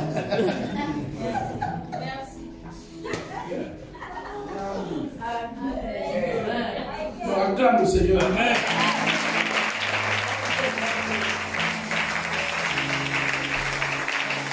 Alléluia. Non, je te pose la question, je dis non, mon fils. Moi, depuis que tu es dans ce taxi, est-ce que le sentiment que tu as, de toute façon, moi, de regarde, de toute façon, qu'on est là, est-ce que tu as le sentiment qu'on a envie d'être comme toi? Quand on arrive au tribunal, il dit non, bon, excusez-moi, monsieur, moi, je suis un jeune converti encore, hein. Je suis encore un nouveau dans la chose, je dis, je suis pasteur. Ça ne marche pas comme ça. Tu vois, non? Voilà. Tu vas plus être traité pour un fou et tout ça, machin. Il faut, hein, voilà. Il faut le glorifier aux gens de pour Jésus, de venir à toi la stratégie. C'est pourquoi quand on dit qu'on évangile sur les stratégies, quelqu'un raconte l'histoire de quelqu'un qui est parti évangile dans un quartier. Bonjour monsieur, oui, bonjour. Est-ce que vous connaissez Jésus? Il dit non, je suis nouveau dans le quartier. Demandez un peu le prochain maison. C'est lui qui est l'ancien ici, peut-être que le connaît. Est-ce qu'on peut acclamer le Seigneur?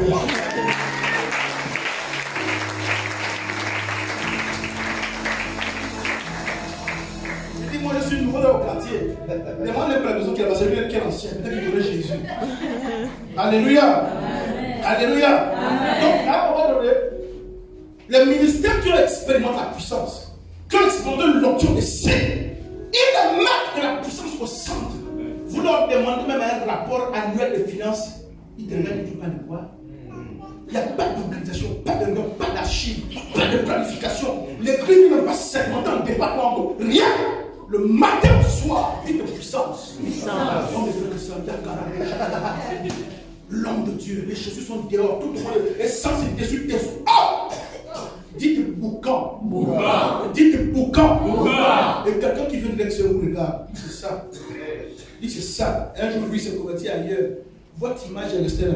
Il dit c'est ça l'onction, c'est la puissance. Je passe mon tour. Pourquoi la puissance a quitté l'église? Parce que ceux qui ont la grâce de voir des manifestations de puissance refusent souvent de se former et ne se consacrent qu'à la recherche de la puissance. Vous avez remarqué ça? Quand quelqu'un commence à expérimenter la puissance, toute sa vie est où la montagne. Vous lui demandez est-ce que tu as été à l'école biblique pour apprendre même comment la Bible n'a jamais été à l'école biblique. Pour lui, c'est une perte de temps parce qu'il y a un enseignement théologique sans même l'onction. Lui, là, il doit vivre sur la montagne, dans les savanes, dans les forêts, à côté des rivières, chercher l'onction. La pluie tombe sur lui. Il sent que ça monte. Alléluia. Je ne dis pas qu'il ne faut pas prêcher Dieu. Je ne dis pas qu'il faut pas aller savane. Il faut aller. Je te fais un jeu de forêt. Dis dans la forêt. Mais je dis, lui ne pense pas que parce que Dieu l'a appelé à la puissance, il faut se former. Il ne va même pas se former. S'asseoir à l'école biblique, s'asseoir à l'institut, et parfois ils n'ont même pas de père. À ce souvent les collègues des prophètes, quand tu quittes ton père, il te dit frère, est-ce que dans la Bible tu as vu un prophète qui avait un père? Dieu l'appelait seul Ézéchiel de bon guerre. Dieu l'a pas de bonne vision. Là tu l'appelles. Comme Dieu a appelé Moïse, frère. On m'a dit ça, que tu n'as pas remarqué dans la Bible, le prophète n'a pas de moteur. C'était seul dans un désert que Dieu l'a appelé. Donc il n'a pas de père. Donc non seulement il n'a pas de père, il n'est pas souverain l'autorité. Parce qu'il expérimente et vit la puissance. Il ne va pas à l'école biblique, il ne va pas à l'institut, il n'est pas formé. Et ça finit après par des récits.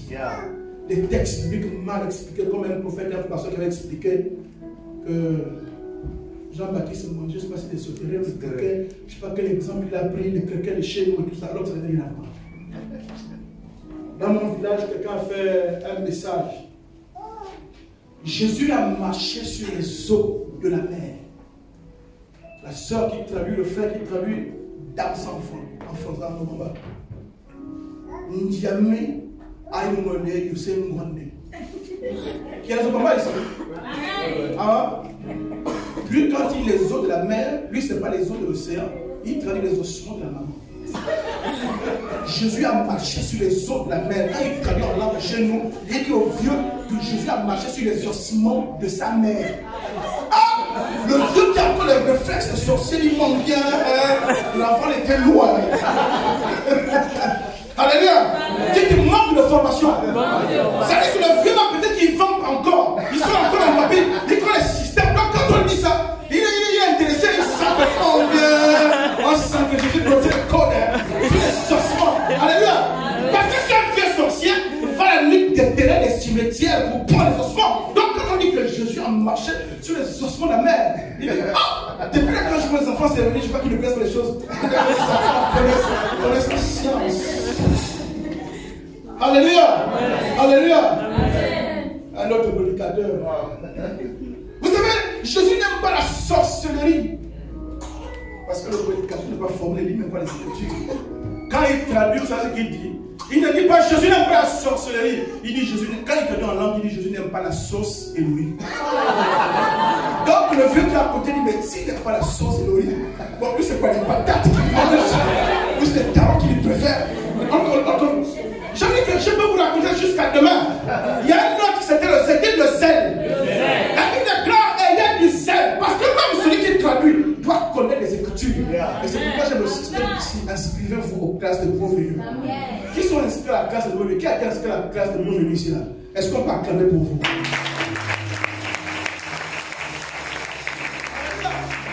Alléluia. Il faut comprendre pourquoi Dieu prend du temps avec vous. Parce que quand tu vas commencer à expérimenter l'onction, on va bien traduire. Comme chez nous encore. Il dit, la Bible déclare, ayez du zèle. Le frère qui est un ignorant, excusez-moi, qui ne lit pas la Bible, lui, c'est qui traduit, c'est pas ayez du zèle. Lui, il traduit l'oseille. Ayez l'oseille. Le fils dit, mais l'oseille, l'enclume, on va dire, il dit, le vieux répond en langue, il dit, mais l'oseille, là, je m'en savais quoi. Oui, l'oseille, là, le zèle, je m'en savais quoi. Alléluia. Dites une formation. Le problème, c'est que les ministères qui ont commencé à expérimenter la puissance, croient que tout le tourne autour de l'onction. Croient que tout le tourne autour de la puissance. Croient que tout le tourne autour de la prophétie. Pas de formation, pas d'enseignement, pas d'organisation, pas d'administration d'église, rien. On prend les gens 10 ans plus tard, ils sont tous des égards. Pourquoi la puissance a quitté l'église? Parce que les gens crient qu'à la puissance, il fallait que la puissance et rien d'autre. Et ça conduit dans des abus. Et certaines personnes disent, c'est ça la puissance, je préfère le pas. Alléluia. Pourquoi la puissance a quitté l'église? Oh, pourquoi la puissance a quitté l'église? Parce que les personnes dans les églises qui voient la manifestation de certains dons de puissance dans leur vie vont bâtir des œuvres sans avoir été appelés par Dieu. Vous cherchez la puissance, c'est un frère qui va commencer à prier ici, Pascal. Hein? Et tu vas commencer à avoir des paroles de puissance exactes. Quand tu pries, tu te montes avec le frère. Quand tu pries, tu sens dans ton esprit que telle chose. Et quand tu dis c'est précis, et tu commences à te sentir supérieur au pasteur. Le pasteur n'a même pas de paroles de puissance, c'est précis, c'est comme les miennes. Quand le pasteur donne plus, c'est général, moi c'est en profondeur. Parce que tu commences à expérimenter un don de puissance, un don de l'esprit, tu commences à goûter à l'onction. Un seul don se manifeste. Tu crois que ça te qualifie pour aller ouvrir l'église et demande à apprendre? Non, sans lier même au pasteur, sans vouloir faire la formation, on apprend que tu veux maintenant les autres chez toi à la maison. Pas pour essayer de prier pour la maison. Non, 2-3 jours, on voit maintenant tu as la fiche. Le ministère de parole de connaissance. Alléluia. Alléluia. Tu avais juste un don dans la guérison. La soeur dit que la boule au ventre, tu as remarqué que par exemple, c'est pas tes chants. Quand tu pries pour quelqu'un, ça marche. Mais heureusement, quand tu pries, ça marche. Tu commences à prendre conscience que, oh, on dit qu'il y a un don qui se manifeste souvent chez moi, par la guérison. Et tu crois que parce que tu pries à la guérison, que le pasteur, depuis qu'il a les mal, là, tout ça. Non. Toi, tu dis non. Moi, quand je prie, quand j'étais au village, non, c'est fort. En fait, je sens que Dieu m'appelle à faire que je suis fort. Parce qu'à l'église, on me limite à l'église. Il y a un pasteur qui prêche seul. D'abord, mon Dieu, il faut que j'exerce. Pourquoi il y a quelqu'un qui prêche seul? Alléluia. Et là, quand tu es dans la place, Pascal, il est venu faire le petit peu qu'on a dit. Quand tu montes maintenant, on t'a dit seulement sur le rappel du culte dernier. On a seulement dit rappel du culte dernier. Quand tu montes, c'est plus le rappel. Vous savez, dites l'onction, l'onction. Caradoche, Kayaka. Vous savez, dans cette église, il y a trop de malades, il y a trop de malades. Il y a trop de malades. Limacha, les Karadeux, Mayakatabo. Oh, toi, viens. On t'a dit de faire le résumé du dimanche où on t'a dit de faire des démonstrations parce que tu as montré que tu es plus fort que le pasteur. Alléluia. Et quand tu dis tais-toi, doit demeurer celui-là. Comme il commence à avoir un petit dos se manifester. C'est pourquoi vous voyez, après il sort, dans en haut, dans en bas, ministère de la guérison divine. Du matin au soir, il ne prêche pas plus répéter formel. C'est pourquoi du matin au soir, il n'y a que la guérison, il n'y a que les impositions de main, il n'y a que les délivrances, il n'y a que les entretiens, il n'y a que ça. Parce que quand tu prends le texte pour enseigner, puisqu'il n'a pas le temps de s'asseoir à côté d'un père de Gandhi, il ne connaît rien. Et cette église a fini par fermer. Pourquoi la puissance a quitté l'église? Parce que ceux dans les églises qui ont expérimenté un petit don de puissance sont sortis créer l'église en croyant qu'il était appelé à cause de la puissance. Oh, dites puissance. Puissance. Dites puissance. Puissance. Pourquoi la puissance a quitté l'église? Parce que le ministère de puissance, papa. J'aime bien structurer mon message parce que c'est qu'à faux soit les étudiants au panneau. Le message doit être bien calculé à tes points. Donc j'ai refait mon histoire de l'onction avant là. Je suis disputé parce que moi aussi je m'inscrire à la classe de niveau. Alléluia. La classe de berger. Seigneur Jésus. Ici, on a fait des classes de leadership. Alléluia. Est-ce qu'on peut acclamer pour cette église? Tu as entendu ça? Une église organisée. La dernière fois, j'ai écouté un pasteur dans un programme que j'ai organisé qui est venu. Le pasteur a dit que je vous dis, prenez l'exemple de ceux qui sont dans les loges, qui sont dans les maçonneries, dans des choses bizarres. Il dit, vous prenez quelqu'un qui a fait 4 ans et 5 ans là-bas, vous l'admirez. Même toi, tu ne peux pas le parler. Il va te mettre KO. Parce que là-bas, on enseigne, on forme des classes. Le seul endroit où on voit que les gens viennent s'asseoir comme ça, à vie, tomber, c'est l'église. On pense qu'à l'église, on va enseigner, former. Quand tu rentres à l'église, 3 ans après, normalement, comme Jésus a dit ses disciples, 3 ans après, tu dois être capable de te pousser de faire les choses. Donc quand vous venez sinon vous asseoir et chauffer les bancs, c'est pas elle qui va vous réserver de place. Vous venez inscrire dans les programmes. Alléluia. Moi, j'ai fait la dernière fois quand le programme que j'ai fait en janvier, tu sais ce que j'ai fait? J'ai fait des devoirs. J'ai organisé un camp de prière. Tous ceux qui sont inscrits au camp de prière, les hommes de Dieu qui viennent enseigner. Quand on finit d'enseigner, je dis vous prenez une feuille. Vous prenez une feuille blanche. Vous avez votre nom, votre prénom. Et vous restituez ce que vous avez tenu sur le message. Quand un homme de Dieu vient prêcher ici, est-ce que vous avez le nombre d'heures complet? Le nombre d'heures qu'on cherche du monde, qu'on étudie ensemble. Pour que quand j'ai fini d'être transpiré pendant 2 heures, tu sors ici en marchant le cheveu, quand tu as eu la boucle là, on te demande pas de toi. Ah non, c'était fort, c'était fort.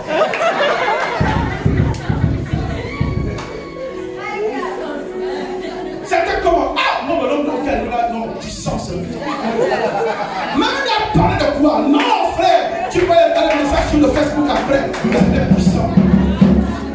Moi, je dis à ceux qui avaient le programme, que je ne serai pas sûr parce que vous allez faire transpirer et vous sortez sur un machin de chouga. Quand on finit, vous avez la porte, vous prenez le feu.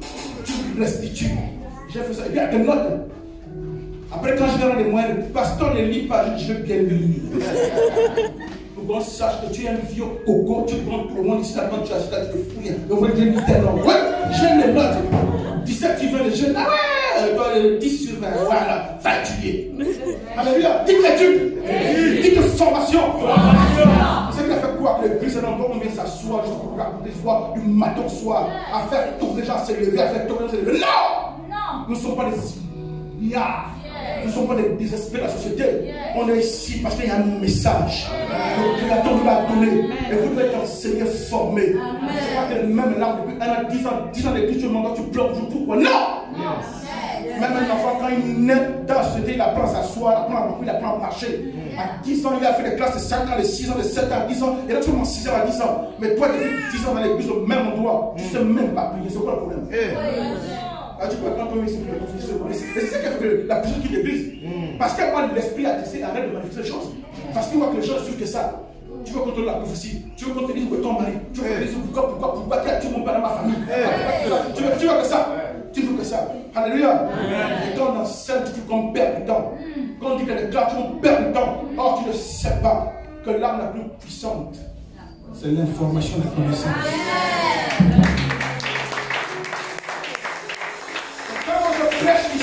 Tu ne poses pas les questions. Quand je prêche, tu ne poses pas les questions. Mais l'avantage de faire partie des groupes de formation, c'est que tu peux lever la main et poser des questions et expliquer en profondeur. C'est que je fais, je ne suis pas né comme ça. Et je vous ai expliqué que mon père est pasteur. Et en fait, mon grand-père n'est pas pasteur. Mon grand-père n'est pas pasteur. En fait, c'est le frère de mon grand-père, donc mon grand-oncle, en fait, il était catéchiste. Mais me voir comme ça, j'ai été formé. Il y en a qui pensent que non, c'est un don, c'est son don. C'est qu'il connaît là, quand il est sur l'estrade là, il y en a qui pensent que je suis là, il y a une ange derrière qui me voit. Comme un bébé. Non! Parce que j'ai été formé dans l'enseignement. Tu peux faire ça aussi si je fais la tu peux faire ça. Alléluia. Alléluia. Je suis parti dans mon village, j'en avais marre de voir ces vieilles mamans-là nous fatiguer. Papa, et j'ai fait le chat, le dos ici, j'ai rêvé là-bas un sorcier, je ne sais pas, aide-moi avec les vieilles, les petits au village, aide-moi, Seigneur. Si je m'en sortis, l'église de mon père au village, comme là, il y a l'église au village. Je suis allé prier pour le Seigneur m'a dit, fais notre école de prière. C'est que les gens me voient faire le jour de la vraie école que je suis allé voir. J'ai commencé à faire école de prière. J'ai dit aux mamans, toutes les 7 heures, nous ouvrons l'église. Est-ce que je mets les gens du village? Ils sont respectueux. Vous ici, le pasteur lance le programme pour les 7 heures. 7h30, papa. 7h30. Non, je pense à 7 heures. 7 heures, c'est pas compliqué. 7h30, c'est compliqué. Si on va à 7 heures, là, c'est le canal seulement. Là, ils ont pu dire, pasteur, il faut dire, mais comme il est présent pour qui même? Là, c'est le pasteur, c'est et comme il est présent pour qui là? La personne que tu appelles avant, quand tu appelles les poches, oui, papa.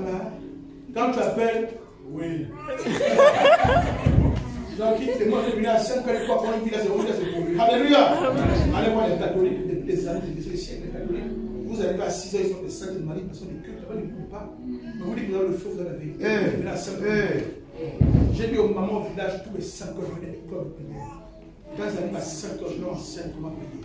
J'enseigne leur identité. J'enseigne que Jésus les aime. Je prends les exemples de la vieille femme dans la Bible. Jésus n'a pas dit une jeune femme. Jésus a dit qu'une vieille femme qui partait vers le juge. Jésus a dit qu'une vieille femme. Jésus fait exprès pour la fragilité. Même les femmes fragiles qui prient, Dieu écoute. Même si elle est veuve, Dieu l'écoute. Même si elle n'a pas de parents qui l'écoutent. Les gens ont commencé à leur enseigner ça. Ils ont aimé. J'ai dit dans vos maisons, tu te réveilles, tu as un sorcier, il ne faut pas les crie pas. Comme les deux frères de Pascal quand il m'a dit, tu commences à prier seul dans ta maison. Et j'ai oublié que le village a pris feu. Un jour, le mec l'offre était bourré, il sort comme ça, dans un bar au village, donc il vient en pleine 4 heures comme ça, il entend dans une maison, une maman qui a prié, le feu. Et il arrive une autre maison, une maman qui prie, une autre maison, une maman qui prie. Il dit, ah, mon petit frère, il est là, gaspille au village. Alléluia. Parce que j'ai appris à cette maman qu'elle pouvait prier. Et le réveil est monté dans la maison. Quand c'est le réveil, prie elle-même. Elles sont devenues te former. Tu te former. Tu peux faire les mêmes choses que je fais. C'est pourquoi Jésus a motivé ses disciples pour dire, vous ferez les plus grandes choses que vous. Mais c'est pas la plus toi de les former. Ce n'est pas une affaire que c'est la particularité du pasteur. Non. Quand Pascal dit ça, tu dis alors Pascal, c'est pour nous motiver. Nous aussi chasser. Non, tu peux le faire. Quand tu chasses un démon, tu fais encore rien. C'est le premier niveau que c'est bien. Quand tu acceptes Jésus, tu chasses les démons. Le jour que tu es à la maison, tu as mis ce temps, n'aie pas peur. Est-ce que Dieu te dit, essaie, tu vas voir. Essaie, ton malade, on est parti, ton malade, tu t'arrêtes, en fait, tu te dis, mais je ne vais pas faire quoi l'église au fait. Tu te regardes, tu te mises, je ne vais pas perdre notre temps à l'église, c'est réel. Est-ce que c'est réel ou c'est pas réel? Et c'est pas le cas ici pour la maison. Dis non, papa, c'est vrai, je sais que c'est réel. Mais là, c'est difficile. Je ne sais pas comment ils font. Parfois, ils mettent lui, non, père, je crie à toi, pas au pasteur. Seigneur, je t'en supplie sur l'enfant. Et tu vois ce que tu vas faire. Alléluia.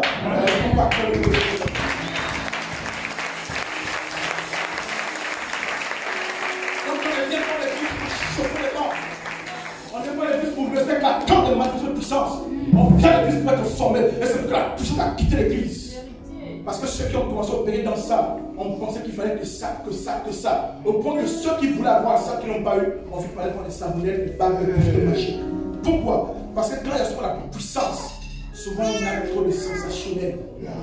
Le sensationnel est trop exagéré à un niveau où on n'enseigne même plus. Et c'est pourquoi j'ai le temps l'amour et le temps zèle pour l'ancienne doctrine. Et j'ai l'assurance, j'ai la foi pour ici, la puissance commence à atteindre le niveau. Au moins l'équilibre que tu as dans la doctrine, là, ça va attraper les gens. Si tu vas te voir faire les choses ici, tu ne sais pas que ce sacrifice te prend le jeune. Il va croire que c'est une vie, il va les transformer. Pourquoi la puissance a quitté l'église? Parce que le passage de témoin d'une génération à une autre ne s'est pas fait. Parce que ceux qui ont commencé à expérimenter ces dons, ceux qui ont commencé à expérimenter cette grâce, n'ont pas compris que eux ne vivraient pas éternellement. En fait, il fallait former des collaborateurs de jeunes pour qu'après eux, le relais soit fait.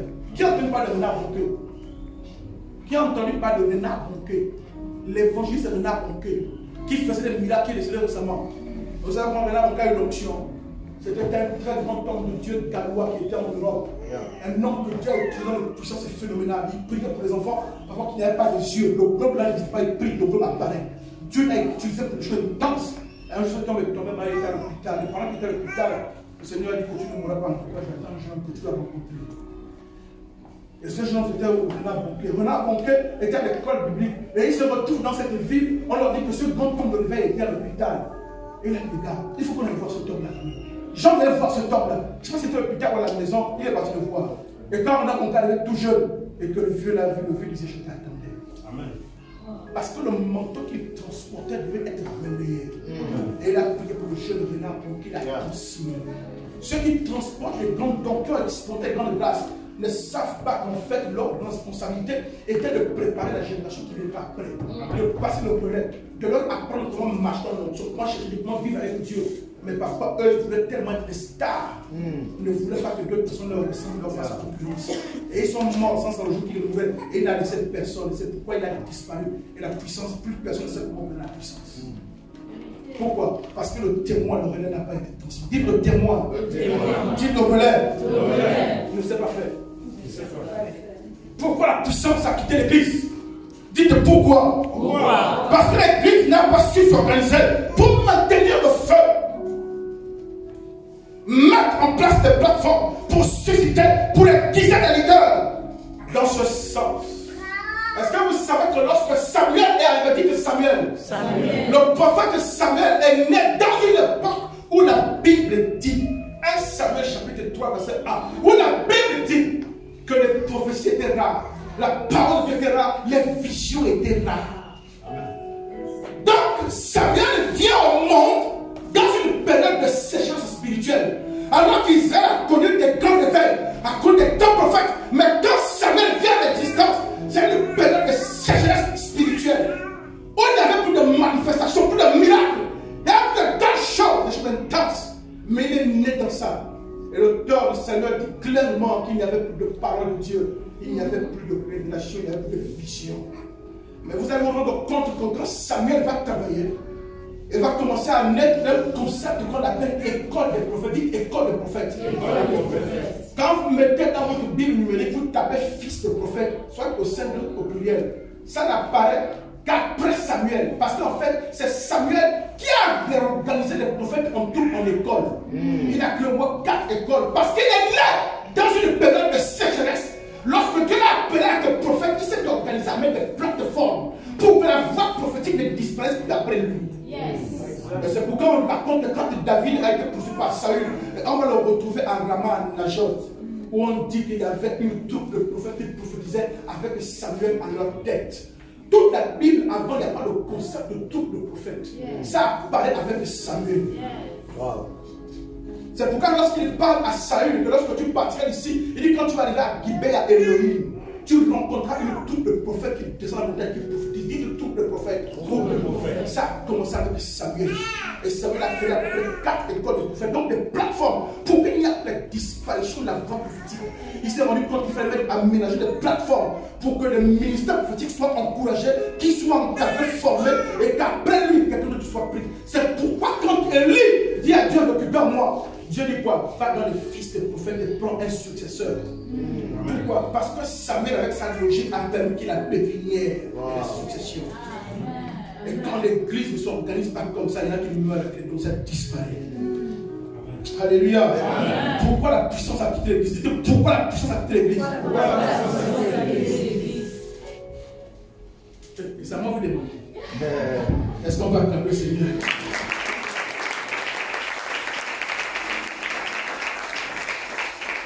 Pourquoi la puissance a quitté l'église? Parce qu'une certaine mentalité et un certain état d'esprit nous prédispose au manque de puissance. À l'école où je suis en formation, on nous a raconté l'histoire dans une église. Bon, je ne sais pas dire l'église, peut-être que le message passe en ligne, on va dévoiler une petite église. Cette église est une grande église, avec des invités, des docteurs. Et dans cette église, il y a un frère qui a un cabinet d'audit, qui un jour a décidé d'évaluer l'église. De dire que si l'église en tant qu'organisation, elle évalue pour voir les choses qui vont bien, les choses qui vont mal, ce qu'on peut corriger. Est-ce qu'on peut évaluer l'église aussi en tant qu'organisation avec les critères et les indicateurs? Ils ont évalué l'église et ils sont venus à notre école nous faire le compte rendu parce que c'est le formateur de pasteur confort. Et peut-être que c'est un modèle que nous pouvons prendre aussi pour aller évaluer nos églises. Et l'église, témoin qu'ils ont pris, ils l'ont évalué. Et quand ils font le compte rendu, ils ressortent de la bouche des âmes qui sont dans cette église. Que le problème avec notre église, c'est que nous manquons de puissance et nous manquons souvent de culte de puissance. On est trop dans l'enseignement, on est trop dans les explications et on manque de culte de puissance. Tu m'as raconté un témoignage quand Dad de Wall a commencé son ministère. Il était que dans l'enseignement, Les gens l'aimaient bien. Mais quand ils avaient des problèmes qui demandaient la puissance des plans spirituels, ils fuyaient et partaient se cacher dans d'autres églises où on faisait ces programmes. Un jour, on a Dad de Wall a été invité dans une église quand il veut de puissance. Quand Dad arrive là-bas, il voit toutes ces âmes étaient là présentes. Il dit, oh. Donc quand je les cherche là-bas, souvent c'est ici qu'elles se cachent. Alléluia. Pourquoi? Parce que Dad n'avait fait la promotion que de l'enseignement. Et pas de la puissance. Il avait l'état d'esprit d'enseignant et pas de ceux qui cherchent la puissance de l'onction. Et donc les gars qui avaient besoin de l'onction l'aimaient bien, mais pas de chercher ça ailleurs. Donc un état d'esprit, de mentalité de ne pas s'ouvrir à la puissance, de ne pas chercher l'onction, de rester loin, d'aller dans l'extrême de l'enseignement. Alléluia. Ça te prédispose au manque de puissance. Dites manque de puissance. Un pasteur m'a dit un jour, pourquoi ceux qui font des miracles font souvent en public? Là, j'ai senti que l'église en danger. Je dis celui-là, c'est un pasteur. Et il dit, pourquoi ceux qui font des miracles font en public? Je lui dis, dis-moi, tu veux qu'il fasse ça? Quand tu es là-bas, ils sont le en famille. Là. Il est fonctionne. Il faut prier pour la maladie, il fait quoi? Il attend que tu finisses, non? Il vous chasse et puis il apprend au bureau, uniquement comme ça. J'ai mis les sous-fonctions, il reçoit l'orientation. S'il y a un problème, tu veux qu'il le fasse. J'ai compris que ce pasteur est complexé. Parce que de voir ce que l'autre fait affiche son incapacité. Et il dit que non, quand ils font ça en public, c'est pour vouloir montrer qu'ils sont. Il dit que non, frère, c'est pas bon. Là, c'est pas bon. Là, c'est pas bon, papa. La Bible dit, hein, tout se prophétise-t-il, tout se font des miracles, tout le monde n'est pas appelé à faire ça. Mais quand la grâce a touché une personne, tu peux recevoir si tu honores cette grâce. Alléluia. Donc il y a un état d'esprit, quand on est dans l'église, qui fait que tu ne peux pas expérimenter la puissance. Une mentalité bizarre, dites bizarre. Parce que nous ne savons pas être équilibrés.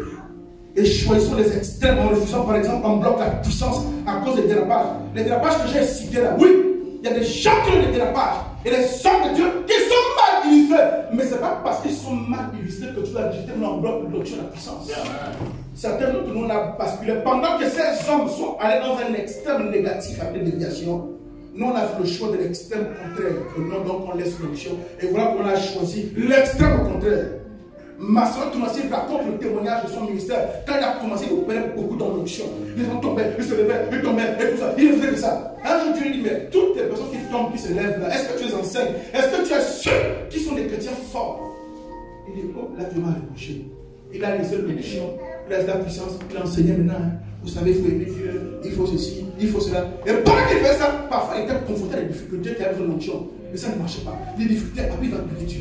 Il prie Seigneur, je sais que ça ne marche pas. Seigneur, et tu es où? Et pendant qu'il est en train de prier, il fait un rêve. Où il se voit avec une grande forêt qu'il devait déblayer, mais il n'avait qu'une machette.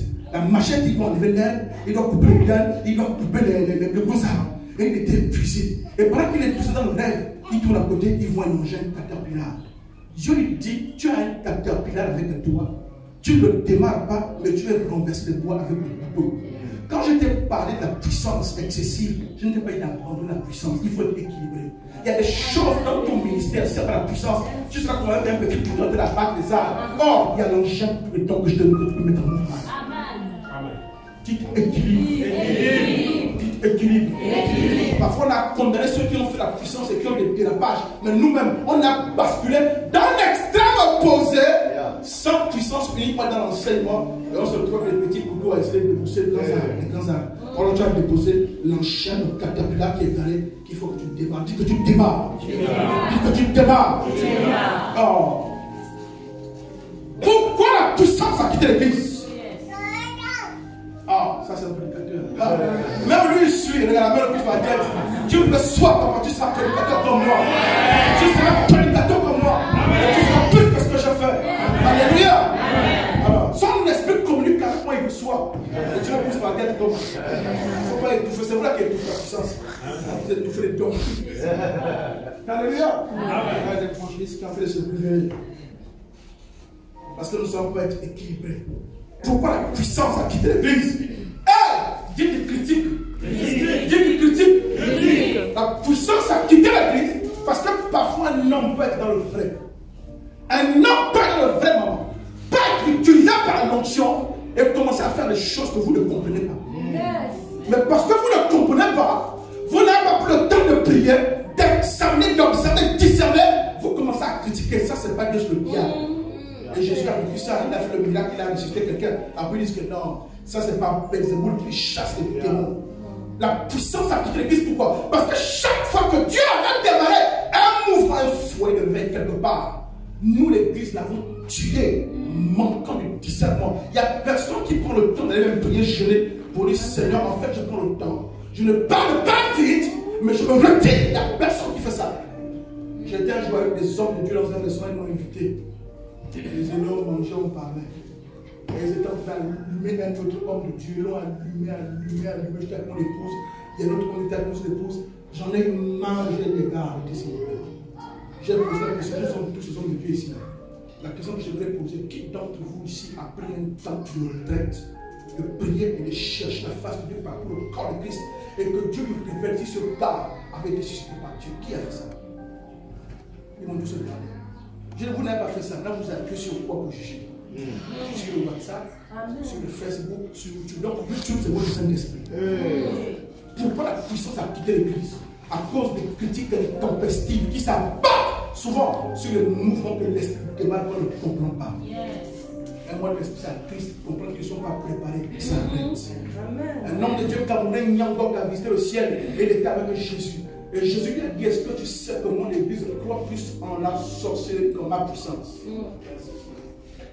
Il dit, est-ce que tu sais que mon église croit plus en la sorcellerie qu'en ma puissance? Le Seigneur a dit, pourquoi vous priez pour les miracles? Vous voulez lire la Bible, mais vous ne pouvez pas supporter ça. Le Seigneur dit, vous ne pouvez pas. Dieu dit que le Seigneur dit que je ne fais pas ça parce que je ne vous aime pas. C'est parce que je vous aime que je ne le fais pas. Parce que votre mentalité est trop limitée en fait. Le Seigneur est venu à Nyangok, oui. Je te rends l'exemple. Imagine un jour tu es en train de prier dans ta maison. On dit qu'on le témoignage. Tu es en train de prier dans ta maison. Et tu pries, papa, réponds-moi. Peut-être qu'on le fait, on te répond. Tu appelles comment ma fille? Tu l'appelles comment? Petit là, voilà. Petit, oh Seigneur, mais moi je ne comprends pas ma vie. Oh Seigneur, et tu entends. Et tu là. Tu dis pas. Ça c'est le voisin qui m'appelle.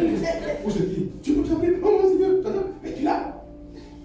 Tu essaies de te rappeler, est-ce que quand j'ai fermé ce j'étais avec quelqu'un? Non. Je suis dans la chambre. Là tu as la peur au bout des yeux. Et tu là, je t'appelle. Tu te rappelles, est-ce que je laisse la porte ouverte quand je rentre? En fait, avant d'ouvrir les yeux, tu vas te suivre. Tu veux te suivre, c'est quelqu'un qui est rentré ou pas? Et le Seigneur dit, mais quand tu ouvres les yeux, c'est un corbeau qui est assis là, qui est posé sur ta tablette qui te parle. Jésus t'a dit encore, si tu vois, tu fais quoi?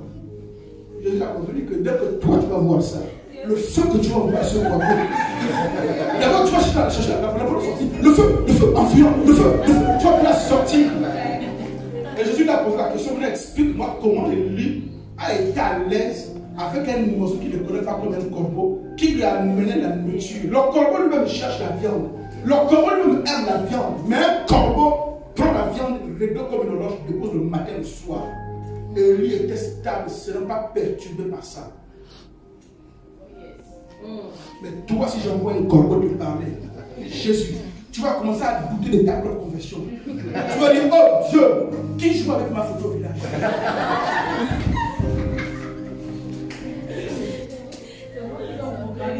C'est moi qui ont programmé pour moi. Hé Dieu, tu vas appeler le pasteur de comme tu passes. Je t'avais dit non. Les choses que la femme a famille se sont retrouvées. Alléluia. Et Jésus a dit, vous voulez vivre les mêmes choses que lui, tu ne peux pas. Si je commence à opération, il faut les disparaître. Venez appeler notre exemple. Vous allez imaginer un pécheur qui est pauvre, il souffre en plein péché. Et je fais comme avec Pierre, je mets un lingot d'or dans un poisson. Et tire le poisson au fleuve Congo. Quand il va ouvrir comme ça, le lingot d'or, il va dire, hey, sirène. Prenons la jeter. Il va dire quoi? Toi, où tu es là, l'argent que tu veux ramasser le malade là, tu ne vas pas partir, c'est faux. Quand tu vois qui a sorti là, alors, ça sont les choses qu'ils ont laissées là. Est-ce que c'est faux? Donc tu ne peux pas mentir. Non, Seigneur, entre toi et moi, tu envoies une maladie cachée là, c'est faux, tu ne prendras pas. Tu vois, toi, tu mets toi une pique d'argent là déposé. Tu vas dire, oh, au sang de Jésus, c'est faux. Ah, c'est sacrifice qu'il faut. Ah, c'est sacrifice qu'il faut. Donc tu fais que Dieu paie à ce niveau, mais ta mentalité africaine a tous les résidus de sorcellerie.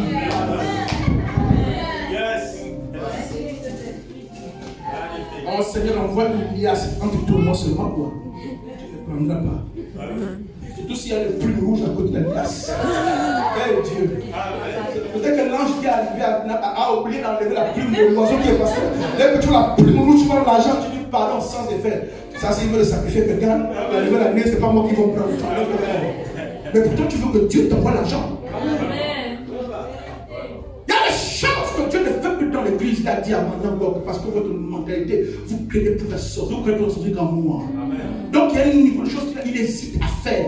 Parce que comment tu vas prendre ça? Est-ce que tu pourras discerner que je suis capable de faire, ou tu vas commencer à penser à des problèmes de ta famille qui te poursuivent?